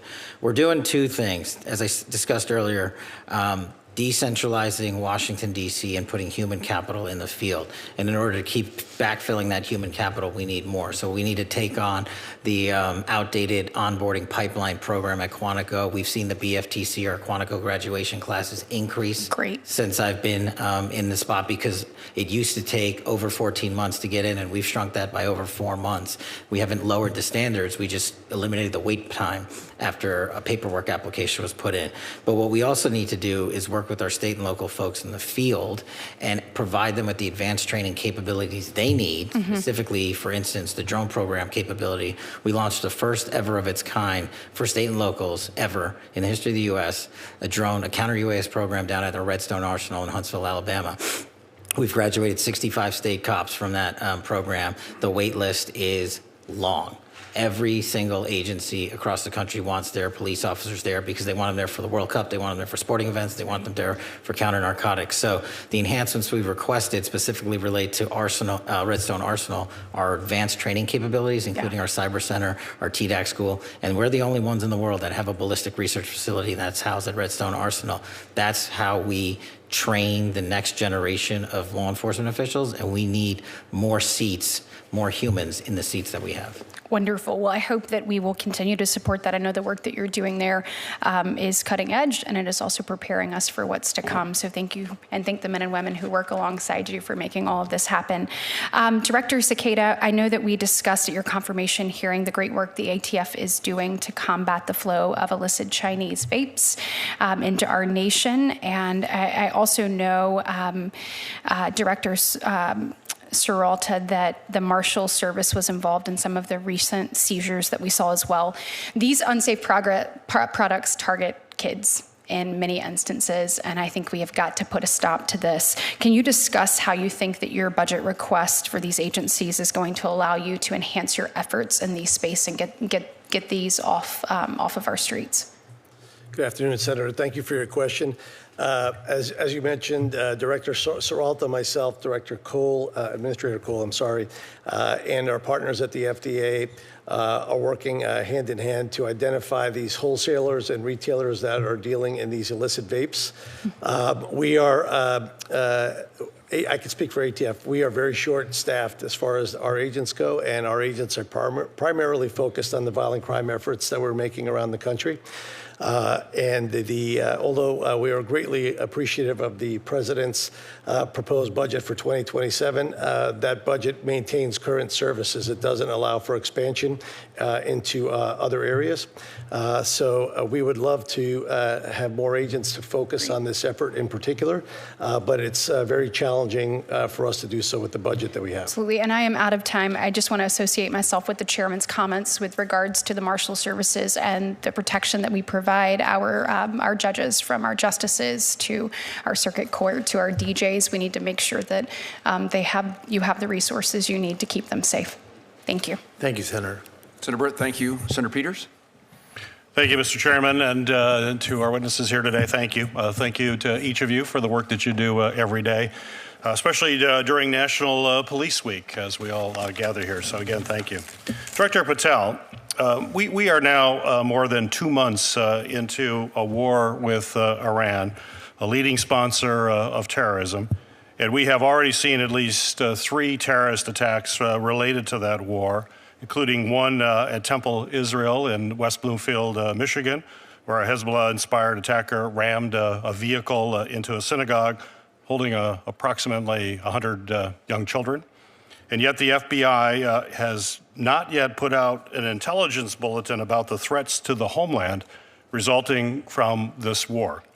Something that is, as I think you know, usually standard action in coordination with the National Counterterrorism Center and DHS, and is absolutely essential to ensuring that state, local, tribal, and territorial private sector partners are prepared for these threats that we are seeing and actual actions that we're seeing.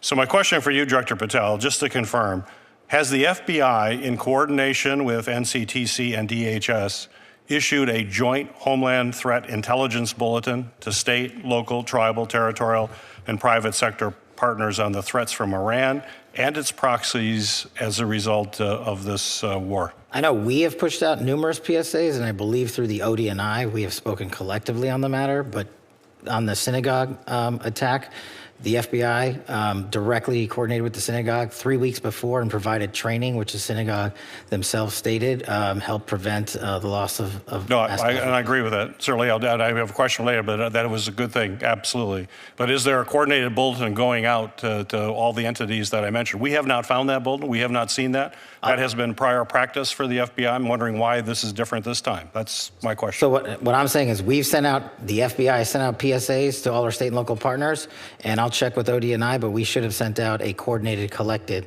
message out on that front. Well, if you could forward that to me, because we have not seen that. So I'd appreciate that if that's the case. If you could forward that to our office, I would appreciate it. Senator Peters, is a PSA the same thing that Senator Peters is asking about? Yes. Okay.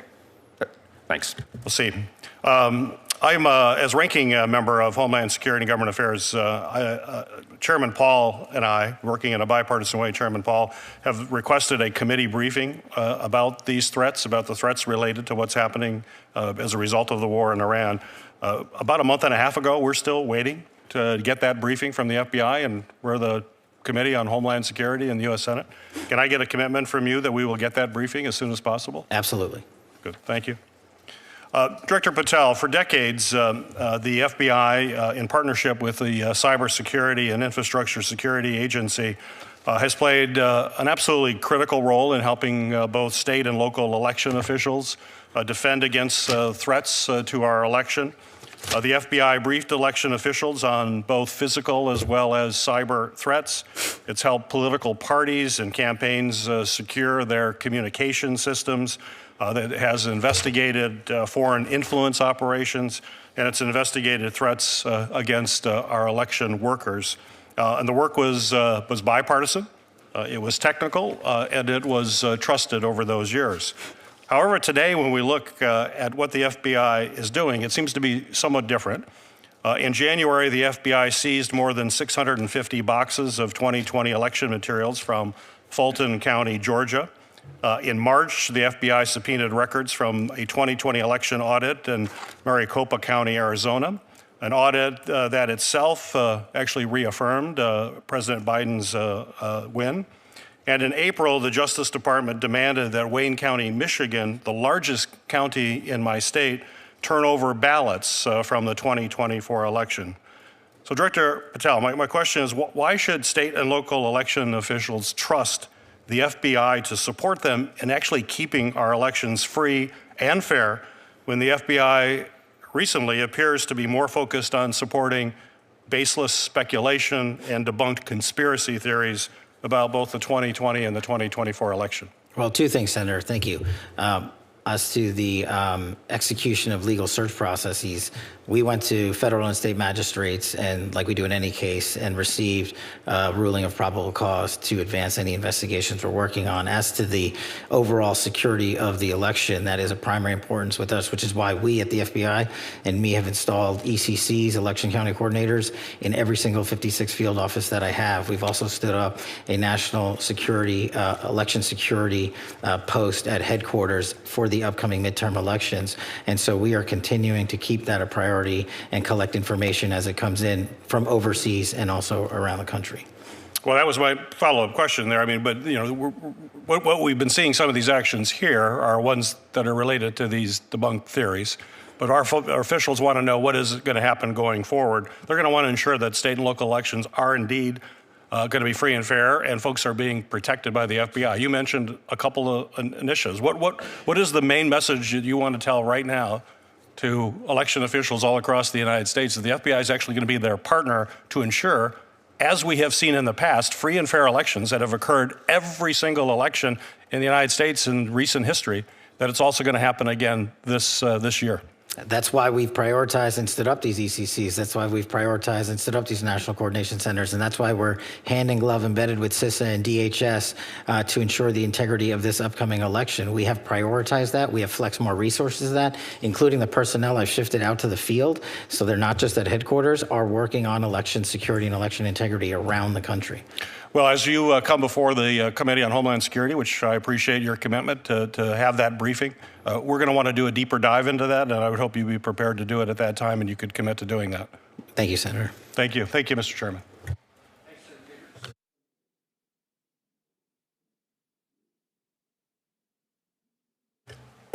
Thank you, Mr. Chairman. Thank you, directors, all of you, for your good work. I'm sure you have figured out by now that you're not going to be able to make some people in Washington, D.C. happy. I regret that. One of my colleagues talked, Director Patel, about you traveling too much. Is it important that you go out there and travel and talk to our line agents and try to maintain morale? That's one of the most important parts of the job. And if I can, when it comes to travel, I've actually traveled 1/3 less for personal holidays than my prior two predecessors combined, and I've taken half as many days off as my prior predecessors combined. Have you ever seen United States senators travel, including overseas? Frequently. You've seen that? Yeah. Yes, sir. I want to ask you and Director Cole. I see where the Department of Justice, presumably with your cooperation and good background work, just indicted a governor in Mexico for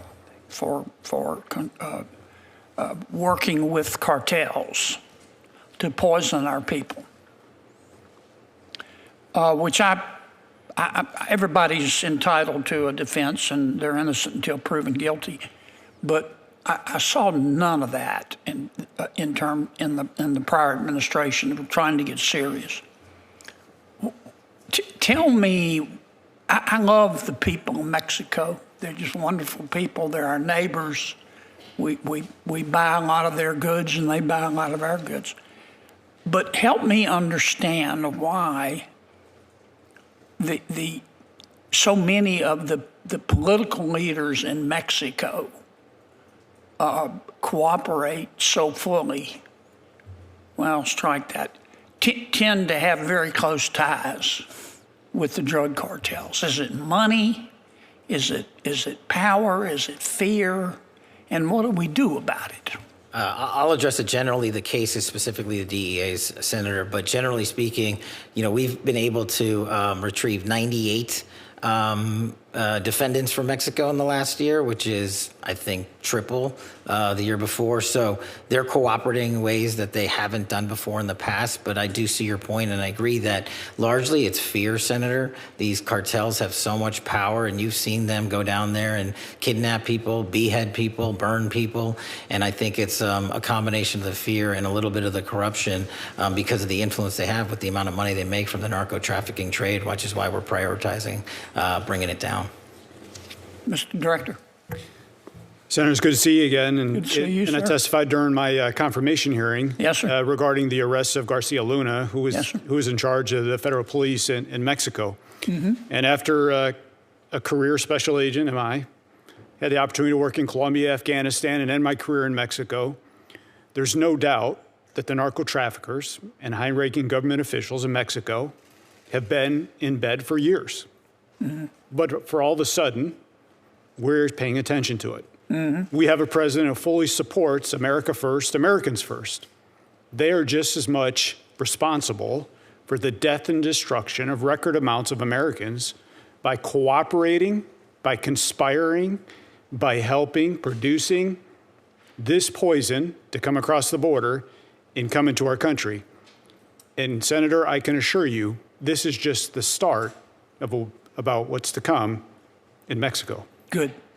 I think it's important, and I don't want to paint with too broad of a brush, but I think it's important that we keep the pressure on. And I appreciate the good work that both of your agencies have done and that the president has done.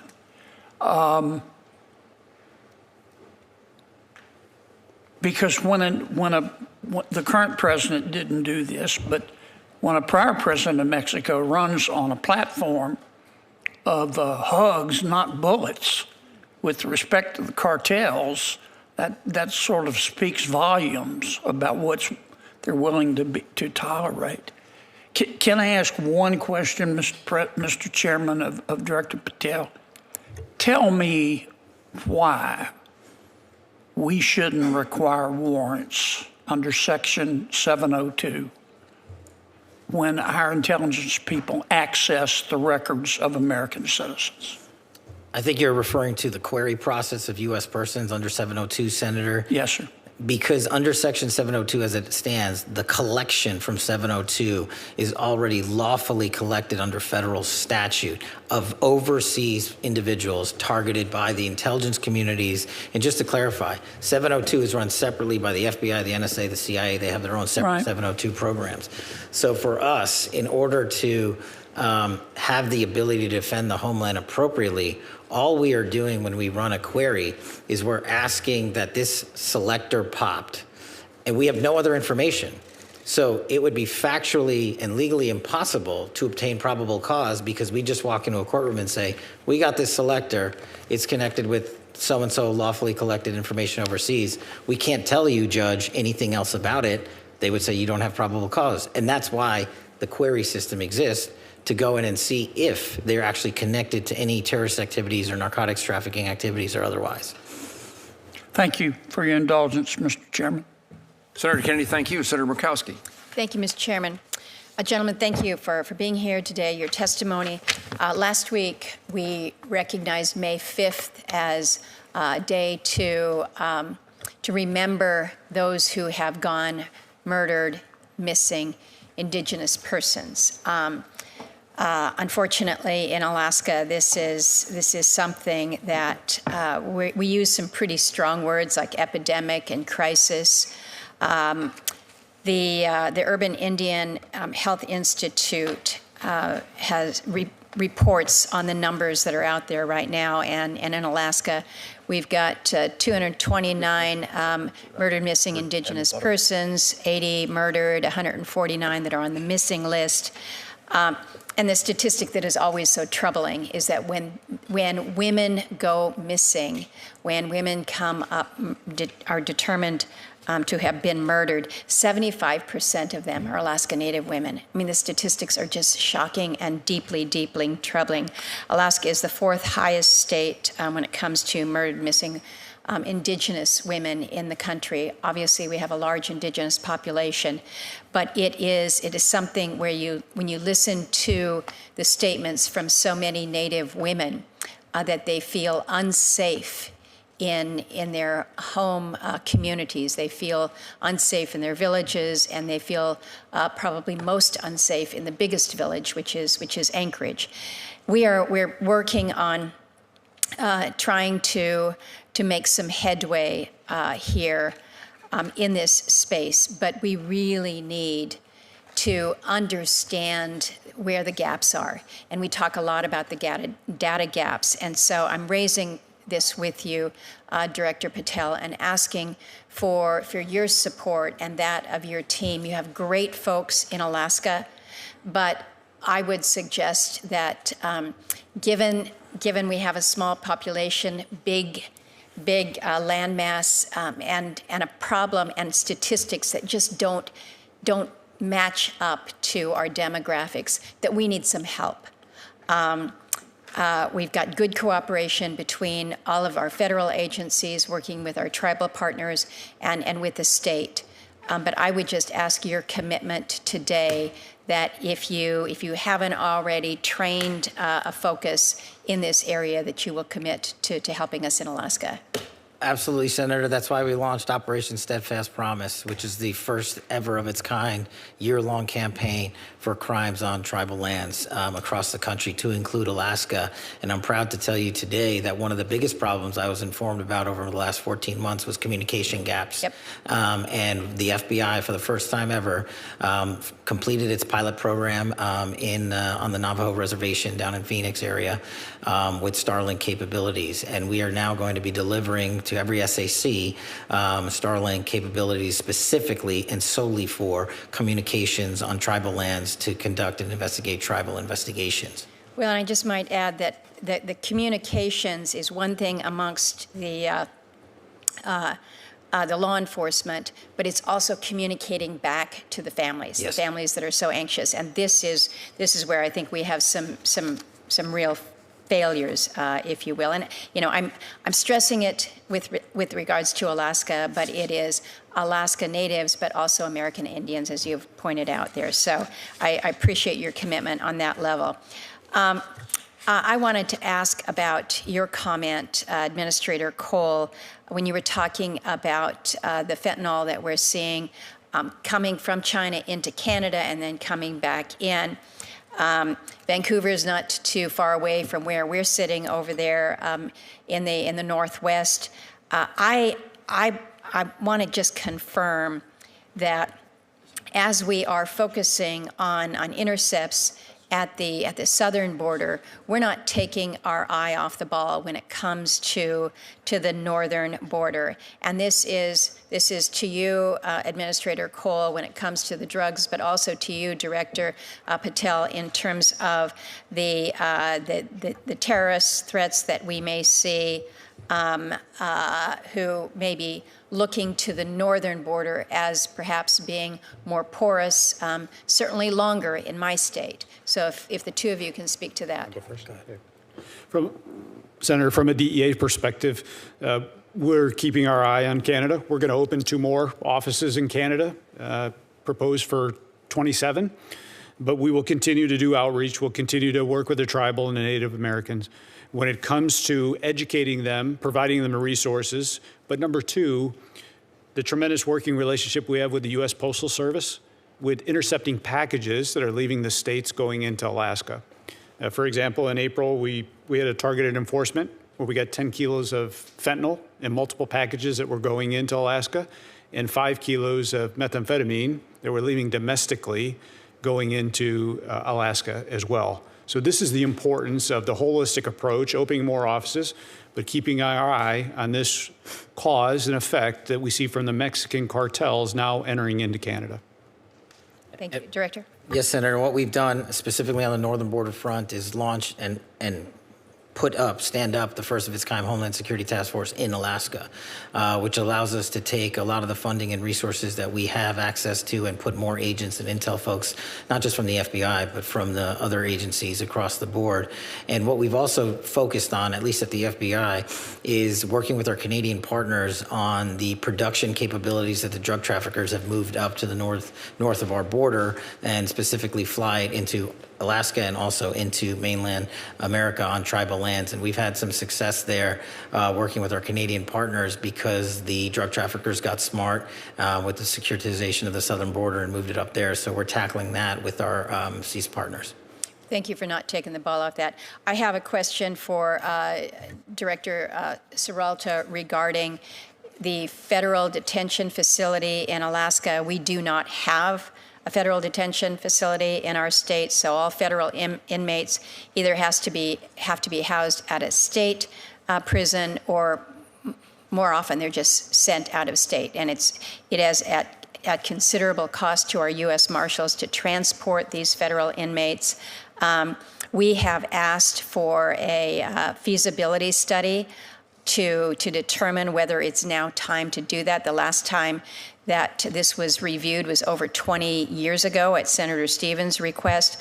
I've got report language in a past appropriations bill about a new study, but quite honestly, the response that we received from the department has been pretty lacking in detail, and so I would ask you, Director, if you'd be willing to take a look at this and have a conversation with us about the need in the state of Alaska.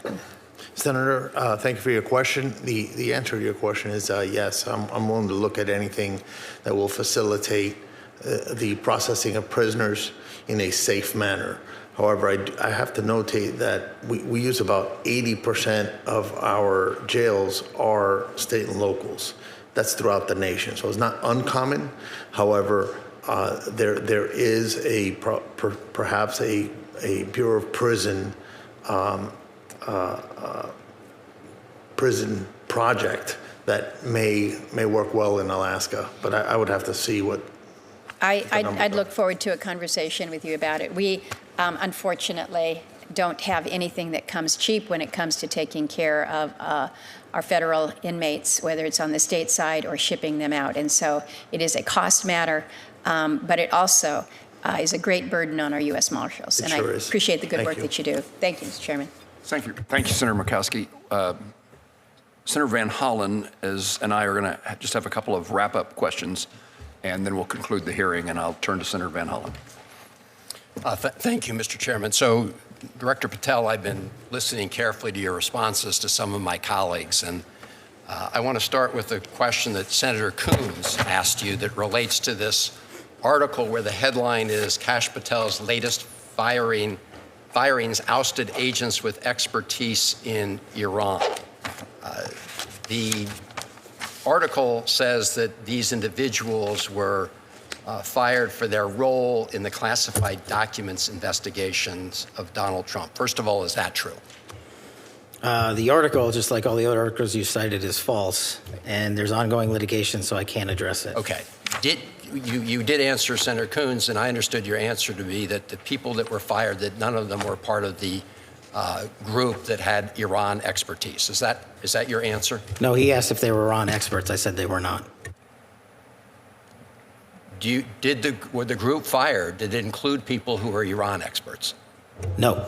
Did it include people who were involved in counter-espionage activities with respect to Iran? I don't have the list in front of me. So you don't know whether or not you fired people with counter-espionage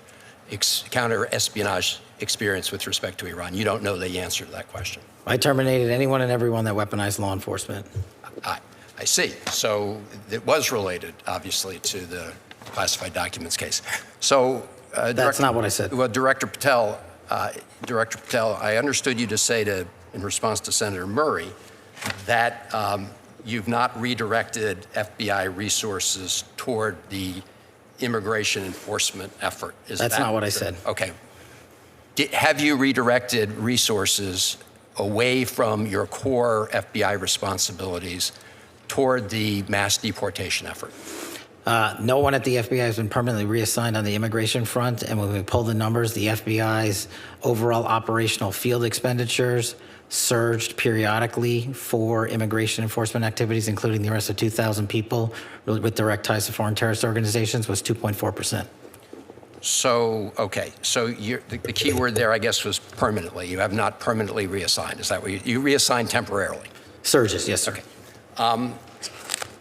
Have you had a chance to listen to or read about Brian Driscoll's statements about what you said to him and the reasons for his firing? No, I have not, sir. Okay. So let me just say this, Mr. Director. In your response to me earlier, where you had a little bit of a blow-up, you made a couple provably false statements. So did you. No, Mr. Director, I was reading about and asking you to respond to allegations that are made. In fact, I was giving you an opportunity to do that, and you took that opportunity.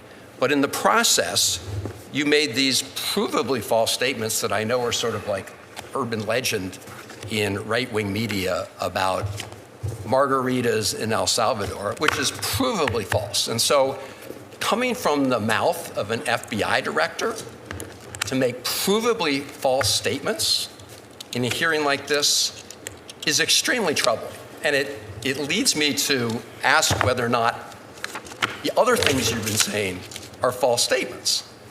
And so because that's a provably false statement. You made a couple others that are provably false. And this is from the mouth of the FBI director. The only one that made false statements is you. My final question to you, Mr. Director, is do you know that it is a crime to lie to Congress? Do you know that? That's my last question. I have not lied to Congress. I didn't ask you that. Lied to Congress is you. Do you? I'm not testifying here, sir, and I don't lie. Maybe the next time you run up a $7,000 bar tab, we can talk about it. Well, see, there you go, lying again. You suggested in the FEC report. I'll post it right now. You suggested it was public. It wasn't public money, as you know. That was for a 50-member staff party. So it was a $7,000 bar tab. Mr. Patel, I'm glad. Let me just say in closing, Mr. Chairman, two things.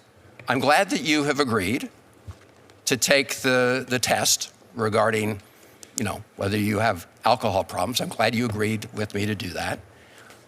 You still haven't answered my final question.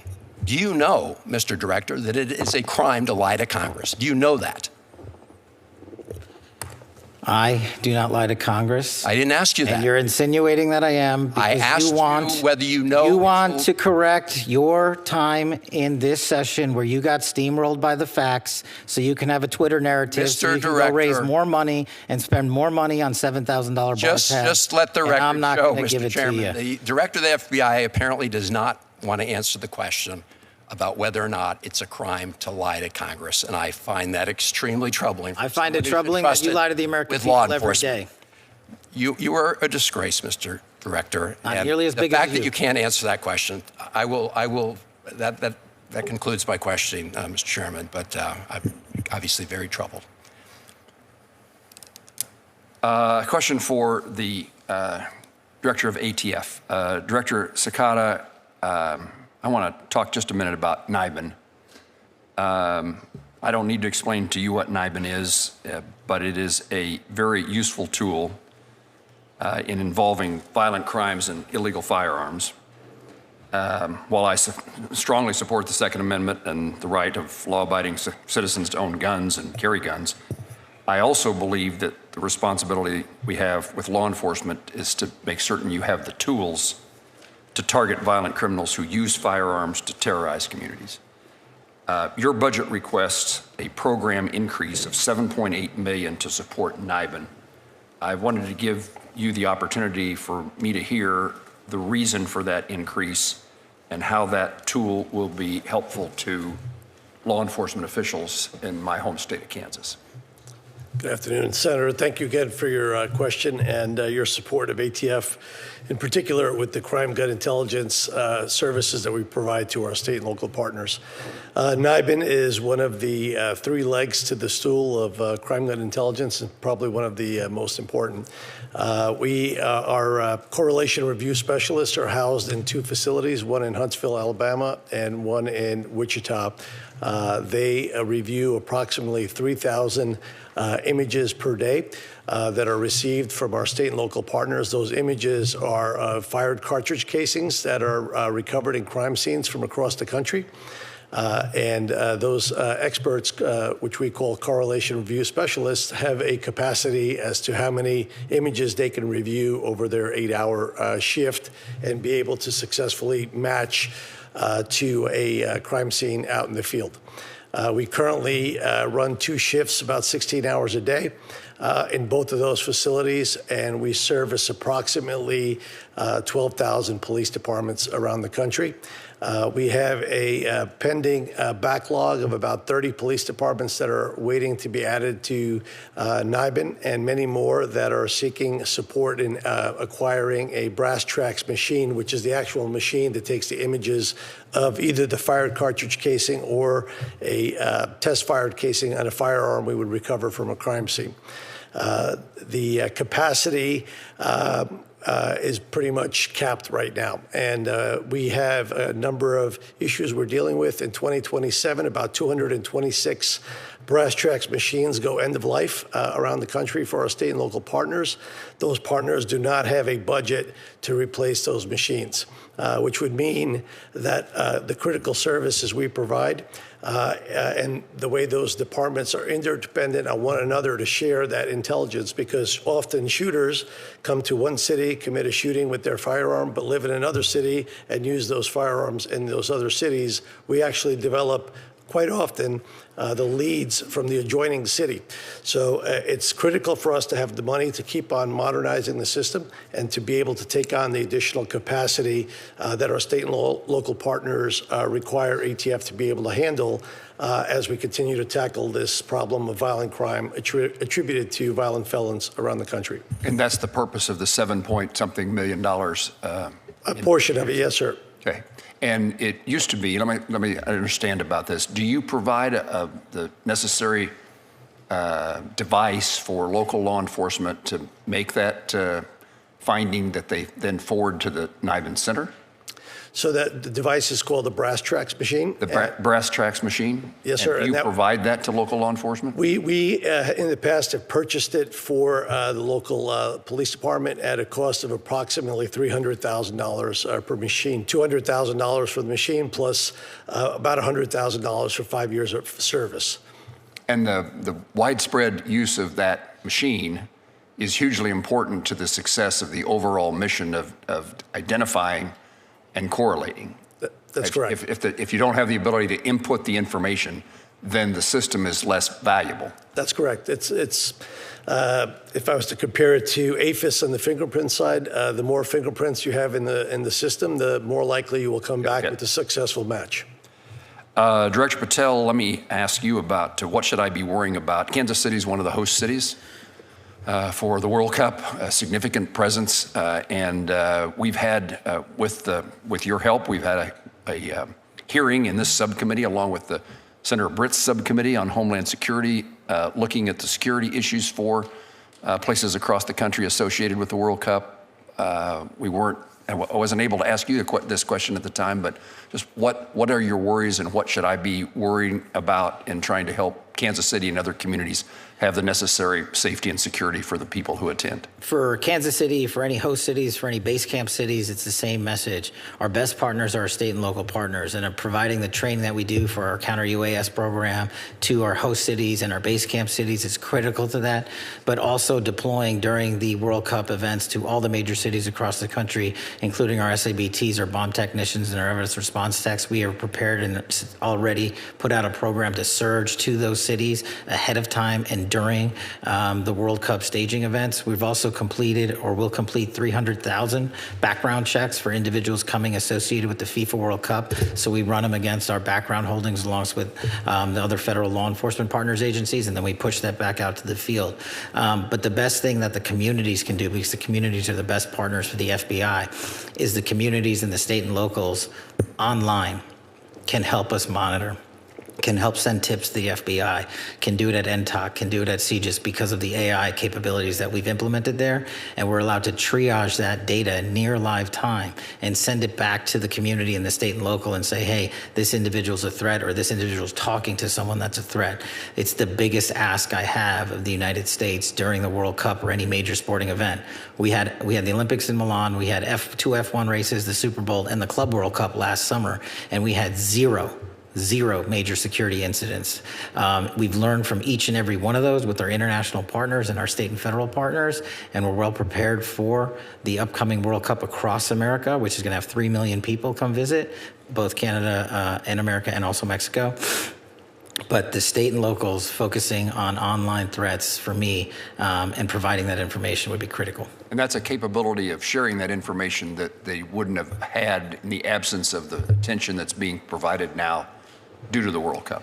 Absolutely. And also data on the sidelines, as I said earlier, is might as well not be collected. So that's why we took the AI tools for the first time ever and applied them against triaging that data that comes in on the NTOC, our tip lines, and in our criminal justice information systems. We're able to go through all of that, including foreign language, and triage that, and foreign social media posts and triage that.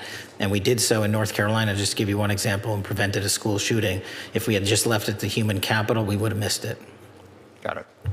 Administrator Cole, I've had the opportunity to see DEA Air Wings, the aviation department, in a couple of locations across the country. I wanted to give you a moment to speak toward the current state of the DEA's aviation fleet, modernization or recapitalization needs the agency is facing. We've tried to pay some attention toward recapitalizing the DEA and other law enforcement agencies' air fleet, but I can't imagine that we're any place close to where it ought to be. No, sir, we aren't, but thank you for your continued support of DEA Aviation. We recently sold one of our Challenger jets, and we're going to use those proceeds back to buy another King Air. The King Air is the workhorse of our agency, not only domestically but internationally. It's been our workhorse in Colombia and soon to be going back to Mexico. So it's much needed. We will continue to streamline our efforts, continue to enforce the importance of aviation, especially with surveillance.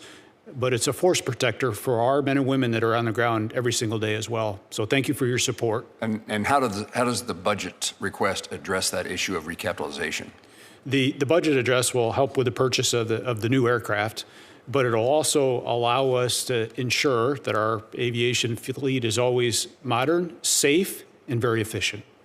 Let me turn again to you, though, Administrator Cole. Southwest Kansas sits in a major trafficking corridor, face, in my view, unique challenges tied to narcotics trafficking, specifically the movement of fentanyl and this is the second time I haven't been able to say words. Methamphetamine. Methamphetamines, thank Yes, you. Through rural communities that do not have the same local law enforcement resources as large cities do. The DEA has been willing to establish a position in Garden City, and I appreciate that. Would you speak to what additional steps the DEA is taking to incentivize agents to locate in a place like Garden City, which to me is a very fine place, but is rural, and it's considered a small town by many, but one of the largest that I represent. And tell me about what you need in regard to incentives for relocation or otherwise. Well, thank you for that. And as a career special agent, my first assignment was McAlester, Oklahoma. 3 agents for 30 counties. So I know the importance of making sure that DEA is present in those rural counties. I'm committed to staffing the Garden City office. I'm going to personally pay attention to it, and we're going to get you somebody there because it's the #1 priority, our connectivity to our state, local, and tribal partners to #1, address the fentanyl epidemic that's ravaging through our states, but also to increase the capacity when it comes to sharing intelligence that allows the state and locals to do their jobs. Do you have incentive capability to incent someone to locate in a particular location, large or small? Yes, sir, we do. Director Patel, I want to ask you to speak about the current threat environment in regard to religious and specifically Jewish communities in the United States. The status of the October 7th task force and what steps the FBI is taking to coordinate with local law enforcement in regard to religious institutions. So we have focused heavily on those religious motivated acts of violence. And the October 7th task force, actually, I'm glad you bring it up, was the first model on the counterterrorism front that we utilized AI on our collection. And it gave us numerous leads, including the ability to stop and thwart attacks. We stopped 4 attacks during the holidays in just December alone. Unfortunately, the reality that the Jewish population faces is that 60% of the FBI's cases that are based in hatred or ideology are targeted against the Jewish community. And so what we're doing to countermand that front is a couple of things. One, get out as much information as we can to the American public to show that these investigations lead directly to ties based in ideology, in anti-Semitic values. And we're trying to educate the American public and the world that this is a very real threat here. Targeted behind the Jewish community are, of course, a good amount of Catholic and Christian hate-based ideology and crimes. And so what we've done across the enterprise is we've shifted the resources from D.C., put them out into the field to specifically go out into the field and dismantle not just the networks on the ground, but also reverse engineer who these people know, who paid them, how they got there, where online they are communicating, because that's the biggest incubator for this hatred and ideology. And what we're trying to do with our SACs in the field is have engagements like we did with the synagogue in Michigan and elsewhere ahead of time and train the local communities based on the fact-based investigations we're conducting across the country so they can prevent, like they did in Michigan, a mass attack. Senator Peters' question and your response in particular caught my attention, which suggested that there was knowledge and information in advance, and so there was capabilities of prevention or reduction in the outcome, the nature of the outcome. And is that unusual? Are you able to see? You able to see through your work that something is about to happen, as compared to respond to something that did happen? That's correct, sir. And it's also just proactive because of the investigations we've undertaken in hate-based ideology. We're able to go out ahead of time to synagogues like in Michigan. So we didn't have a direct threat reporting related to that individual conducting that threat, but we knew other individuals and synagogues in the area would be targeted. So we went there and instructed them on how to secure the facility should they undergo an attack. And the individuals that worked there immediately called the FBI and they said, our training pursuant to you, the Bureau, led to us being able to save lives on that day. And we're doing that around the country. It's a really rewarding circumstance. It was the FBI. It's pleasing to me. Director Seralto, U.S. Marshals have had success in regional fugitive task force models across the country. There's been conversations in the past about expanding or strengthening that regional task force capabilities in the Midwest part of the country. Is there a possibility of bringing an expanded regional fugitive task force presence to the Midwest? Is that still part of conversations at the U.S. Marshals Service? Thank you for your question, Senator. So the President's budget request expands the regional fugitive task forces and the district task forces with operational administrative personnel dedicated to the fugitive apprehension missions. Also includes expansion of our tactical canine to provide each RFTF with a full-time canine support, extremely important. For that, we were provided with $43 million. However, the program increases is for 107 positions. Our goal is to cover the country from coast to coast with RFTFs. However, that does require permanent appropriated funding for that purpose. So, short answer is yes, sir. There is thought. That was my second question. Do you have the resources to implement that thought? And your answer is not necessarily. Not necessarily, sir. Understand. Director Patel, I was an advocate of your idea a year ago of putting agents in the field, and we heard today a number of instances in which that's made a difference. And I assume that is a success and is the intention for the FBI to continue in that fashion. Yes, sir. We're going to continue that way. The hiring capabilities, do you all have positions that are empty, are vacant and need to be filled? Is that true across the board? Yes, sir. Yes, sir. And the reason those positions are open is what? Is there a common denominator among the agencies? Someone could say what their problem is, and I'll see if everybody agrees. I could speak for ATF. I think, sir, that for our purposes, we were under hiring freeze in 2025, so we weren't able to start up our hiring machine. We received authorization late in 25 to begin to backfill some of those vacancies. And in addition to that authorization, we've received significant support through some supplemental funding through the HSTF and OB3. to try to backfill agent positions. We are in that process right now, but as I stated, taking a machine from full stop and bringing it into operation takes some time. So we're in that stage right now where the machine is moving forward, and we anticipate being able to backfill those positions with the support that we've received. Anybody need to add anything to Director Cicada's? Senator, I'd like to add to that for the Marshal Service, our HR department actually has a very archaic software program for human resource management. So we're upgrading that system as we speak, thanks to the help from DOJ and OMB. And I believe we're going to be able to get over that hurdle. Okay. And Director Patel talked about the training of local law enforcement, the FBI Academy, and its value and the demand for those services. I know the FBI has their own training facility.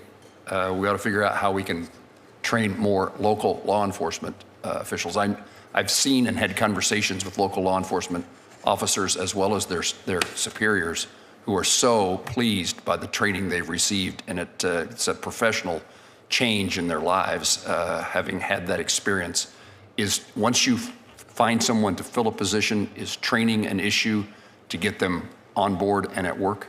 I think there's two pieces to that. The National Academy to train our state and locals, for whatever reason, they had capped it before I got there, and everybody across the country wanted more slots. So I'm putting 200 more police officers through our National Academy here, 50 more per class. That problem you're apparently solving, right? Yeah, that one we've solved. On the BFTC side of the house for the special agents, what our lag was there was essentially 100 days from once you submit a piece of paper, your application, to say, I would like to come do this, and for them to just receive an interview.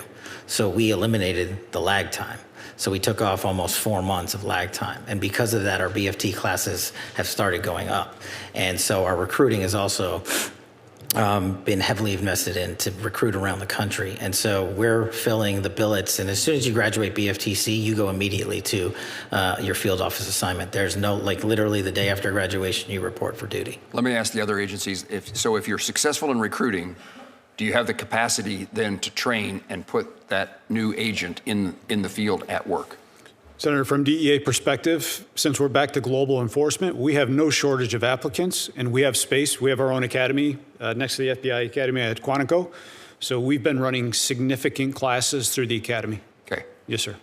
U.S. Marshals and ATF? From the Marshal Service perspective, we use FLETC. They have accommodated an increase in classes to date, and we have a great working relationship, but would explore other methods if they're available. Okay. And the same for us, sir. We also have our agents go through FLETC, and FLETC has accommodated us by providing double the number of classes that we are normally slated for 27. Thank you. Only other comment I'd make, and then we'll close the hearing, is the Homeland Security task forces that we were accustomed to OCDEF prior to that. Now we have HSTFs. We're working, and if there's ways that we can be of help, maybe that's the way for me to say it. Homeland Security needs to make reimbursements to the various agencies, and so we're working to make sure that that happens in a timely fashion. I would guess DHS, because of a number of reasons, is administrative challenges in the last few months, maybe is slow in accomplishing that, but we recognize the money that needs to be transferred to get to the agencies to participate in the joint efforts. That makes sense. Am I missing something? Okay. Yes, sir. I'm not going to ask that question this time. If there's no further questions, senators may submit additional records for the subcommittee's official hearing record. We request the director and administrator's response within 30 days. Subcommittee stands in recess, subject to call of the chair.